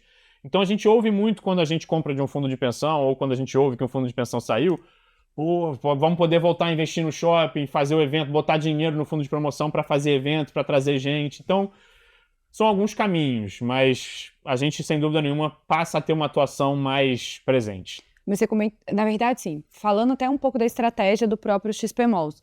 A gente sabe que vocês são muito mais orientados, pensando na participação minoritária e não majoritária dentro dos fundos, certo? Uhum. E aí, só querendo entender aqui um pouco da dificuldade que é para eventualmente se trocar uma administração de um shopping. Uhum. Porque, assim, se vocês fossem aqui proprietários da parte majoritária, né, não teria dificuldade. Uhum. Mas sendo... A minoritária tem que propor, né? E, tudo isso. sim. Como que é? Quanto desafiador é isso? Porque eu imagino que não é tão simples assim. Não né? é tão simples. Porque quem tá lá não quer largar o osso, né? Exatamente. É bem desafiador, você tem toda a razão. Tudo começa na governança que existe ali. Existe uma governança, uma convenção de condomínio ou um acordo de acionistas que diz que o quórum deliberativo para decidir a troca de administrador é tanto. Então começa aí. Você precisa ter quórum para conseguir tomar essa decisão. A gente já teve conversas com administradores que reconhecem que não estão conseguindo extrair valor naquele ativo. É que, de novo, eu sou fãzaço da Allos, trabalhei na BR Malls, mas todo mundo na BR Malls sabia que o Campinas estava largado. A verdade é essa. Todo mundo sabia. Então, aquilo era uma oportunidade muito... A BR Malls estava... vou dizer aqui, talvez eles me matem. Estava louca para se desfazer do Campinas, entendeu? Então, assim, eu acho que em alguns momentos, pode ter esse caminho do próprio administrador que está lá, reconhecer que, cara, não está conseguindo, assim, não consegue dar o foco, traz um outro que o Campinas vai ser o principal shopping deles. A Argo. O Campinas é o maior e não é da Argo. A Argo não tem participação no shopping. É o nosso único shopping que o administrador não tem propriedade. O único do nosso portfólio que o proprietário que não administra é o Campinas. O contrário. Que o não proprietário administra é o Campinas. Por quê? É o maior NOI da companhia inteira, da Argo, que tem 15, 20 shoppings no Brasil afora. Então o Campinas é super relevante para eles. Tava lá no fim da fila da BR Malls. Então, eu acho que, assim, tem, sem dúvida nenhuma, uma questão de governança, você conseguir endereçar. Às vezes você precisa comprar um outro cara para conseguir chegar no quórum suficiente, para conseguir deliberar por isso. Mas é difícil mesmo, é uma conversa difícil e os administradores, eles não largam o osso. É difícil para eles reconhecer que ele não entregou, entendeu? Então, Geralmente isso se faz com um movimento de propriedade também. Então, geralmente você tem a aquisição da propriedade e aí você troca a administração. Foi o caso do Santana. E mudando um pouco aqui a pauta, mas a gente teve movimentos recentes, assim, importantes dentro de empresas que eram listadas, que se tornaram até fundos imobiliários. Por exemplo, a própria Gazit. Ok.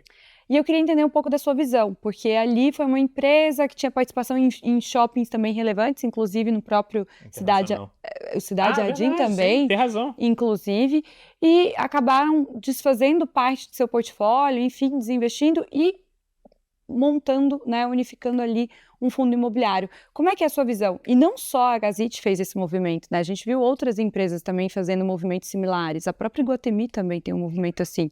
Então, eu queria entender um pouco da sua visão dessas listadas, fazendo agora uma composição de fundos imobiliários.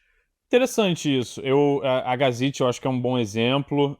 Ali, assim, eu acho que é mais uma particularidade da companhia, né? A decisão de desinvestir do Cidade Jardim ao cap, que foi, assim, o Cidade Jardim acabou sendo vendido muito barato, a um cap alto, né? Um cap rate alto.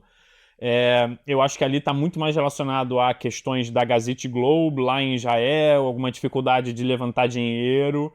Então, vamos no ativo líquido, que é a Cidade Jardim. Todo mundo quer comprar a Cidade Jardim. O XP Malls, na prática, o XP Malls captou 900 milhões de reais em 2023, e a gente só falou de Cidade Jardim no Roadshow. Então, assim, e a aquisição de Cidade Jardim foi de 50 milhões que a gente já vendeu. Mas assim, o mercado só queria ouvir de Cidade Jardim.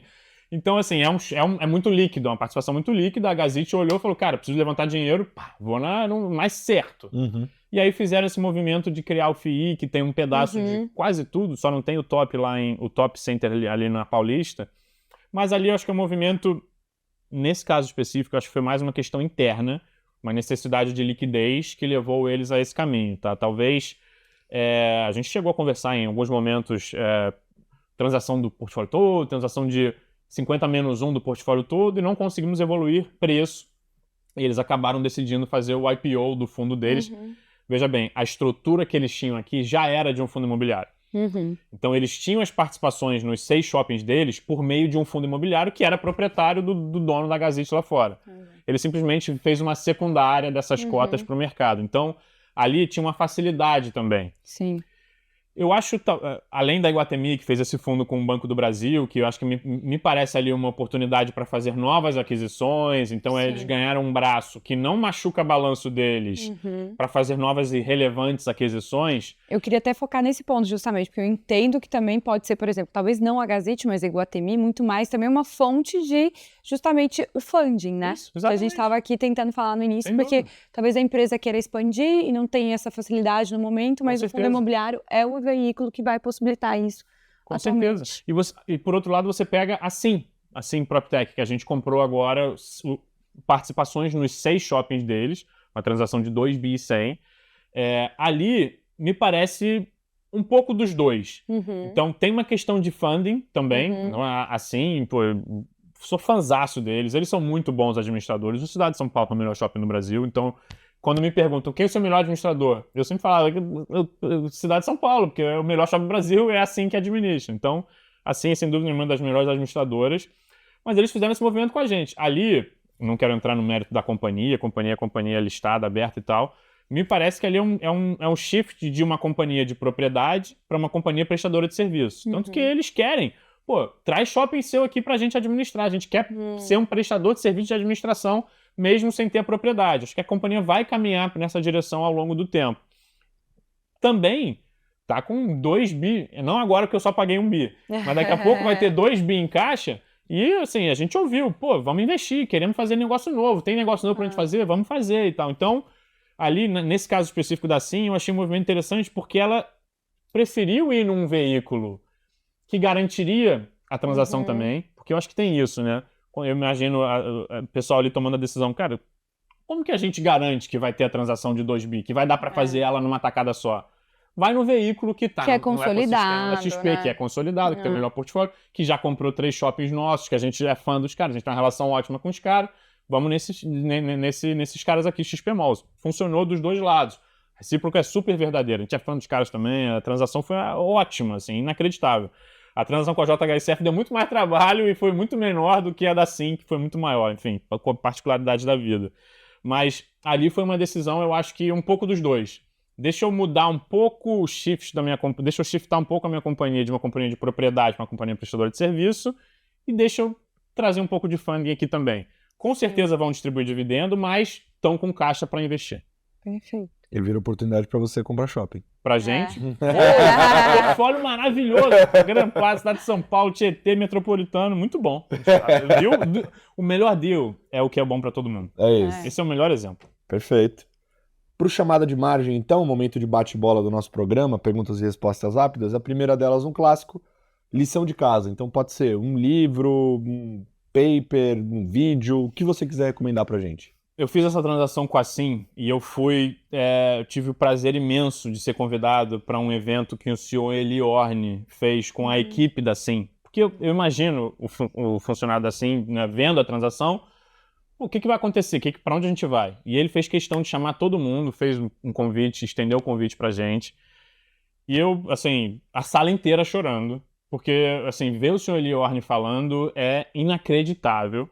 E ele tem um livro que é o Tijolos do Bem, que ele conta um pouco da trajetória dele e ele conta muito dessa coisa de fazer o bem. Ele é um dos maiores filântropos do Brasil, Sim. amigo do nosso chefe aqui do Benchimol. Então, sem dúvida nenhuma, Tijolos do Bem, do Sr. Eli Orne, faz muito bem. Faz bem pro coração, de verdade, faz bem pro coração. Animal. Vou querer ler. Tem que ler agora. Né? Qual foi a operação da carreira que teve maior sucesso? E que, obviamente, como você está num programa de mercado financeiro, tu falando de retorno, né? Então, qual foi o que gerou mais retorno? É impossível não mencionar essa transação de agora. É a maior transação da história de um fundo imobiliário, consequência da maior captação da história de um fundo imobiliário, que traz um cap rate no primeiro ano de quase 14%. Quando que um fundo vai conseguir fazer uma transação de 2 bi com cap de 14%? Então, assim, não tem como. O retorno é espetacular, o portfólio é espetacular, o tamanho é espetacular, é a transação da vida. Eu até brinco com o Zé que trabalha comigo, cara, talvez a gente tenha feito o deal da vida. Assim, cara. Vamos comemorar, ficar feliz, porque é raro, assim, um deal de 2 bi, enfim, com certeza é esse. Muito bom.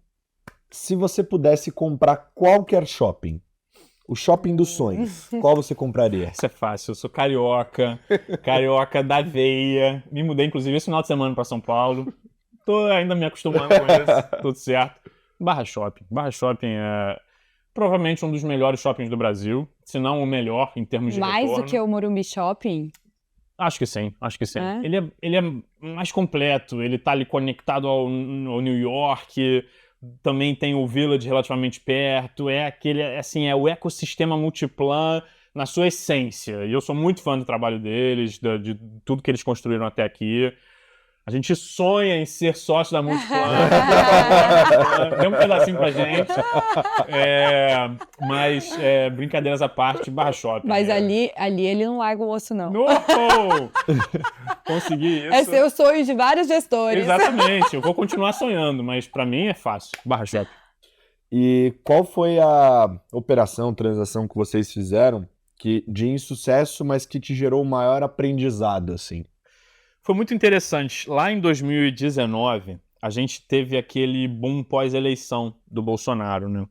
A gente passou um sufoco gigantesco em 2018, inclusive a gente fez a transação com a JHSF original, primeira, lá em 2018, alavancando o fundo, a JHSF entrou no fundo, assim, foi uma engenharia para conseguir fazer. 6 meses depois, a gente captou com sobra, fez uma secundária, deu saída para a JHSF e para a tesouraria da XP, que precisou também ajudar o cheque lá. Então, assim, e aí a gente tentou comprar o FLRP11, que é o Floripa Shopping, dentro do fundo imobiliário. E eu acho que isso foi um aprendizado, assim.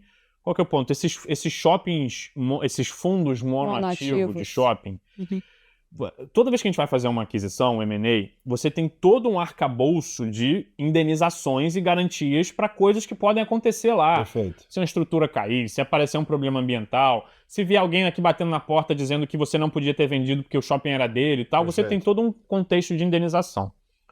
Quando você vai comprar um fundo, um shopping, que é de um fundo monoativo, e veja bem, não estou falando comprar as cotas, estou falando comprar o imóvel. O imóvel do fundo.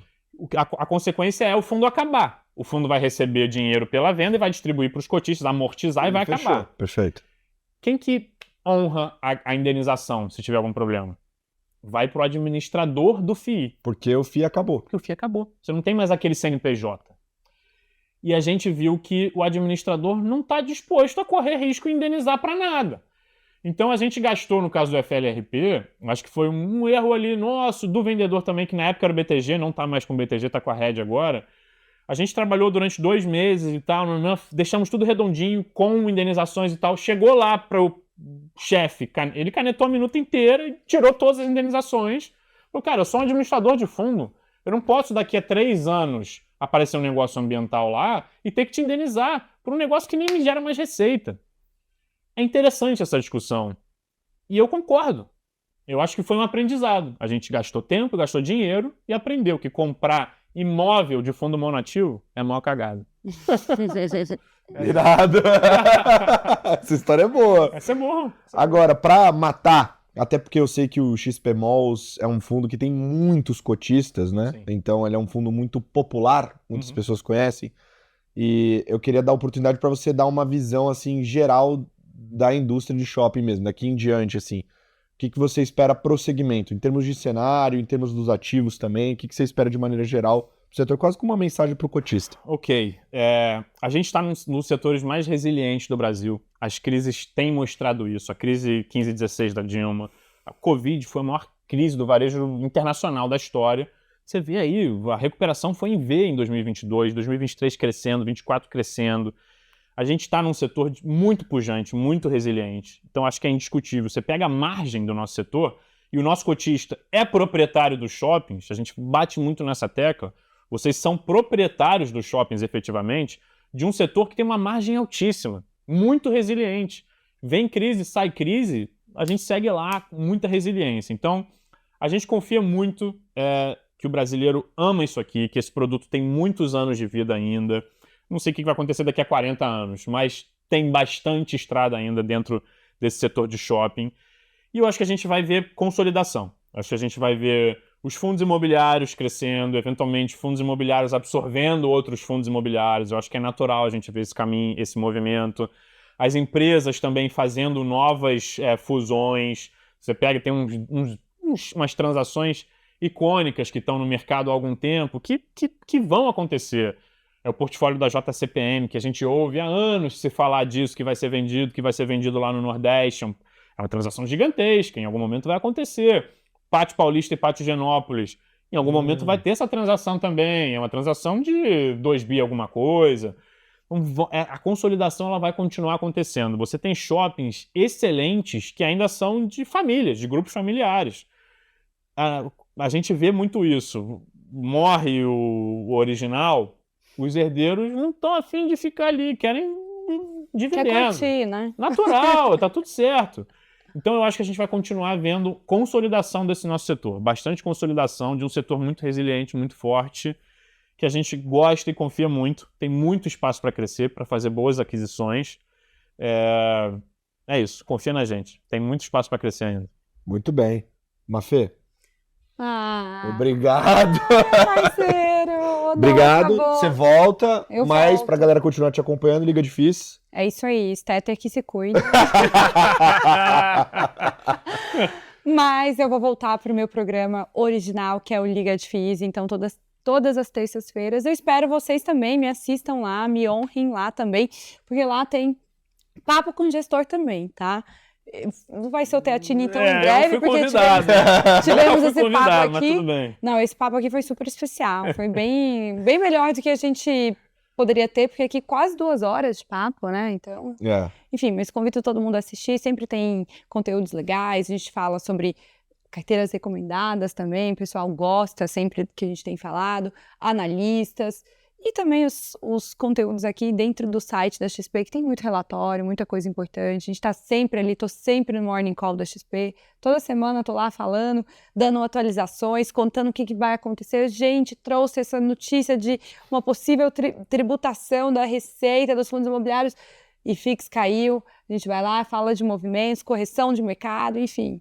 É isso, Tá aí, estamos aí, pronto. sempre na atividade para vocês, Mafim pra todo lado.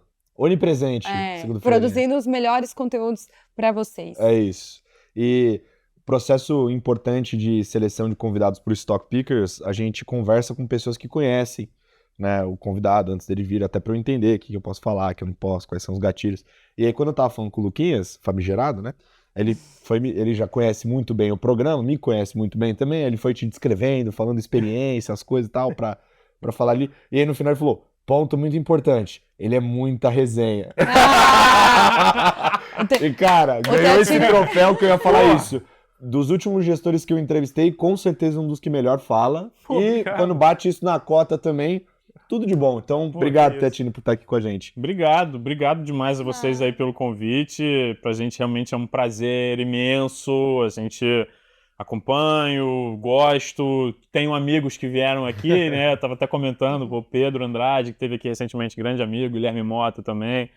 Eu acho que vocês têm uma capacidade de entrevistar gente muito boa, vale muito a pena. Muito obrigado, foi um prazer imenso. E volta, hein? Com certeza. Tetini fala que ele é o gestor raiz. Mas fala de uma forma simples, cheio de detalhes. Raiz só de conhecimento, só de ter já estado do outro lado. Exato. Só de experiência. Exato. Gestão barriga de balcão, conhece, né? É isso aí. Bom, é isso aí, galera. A gente vai ficando por aqui. Semana que vem tem mais. Um beijo. Tchau. Obrigada. Show me the money.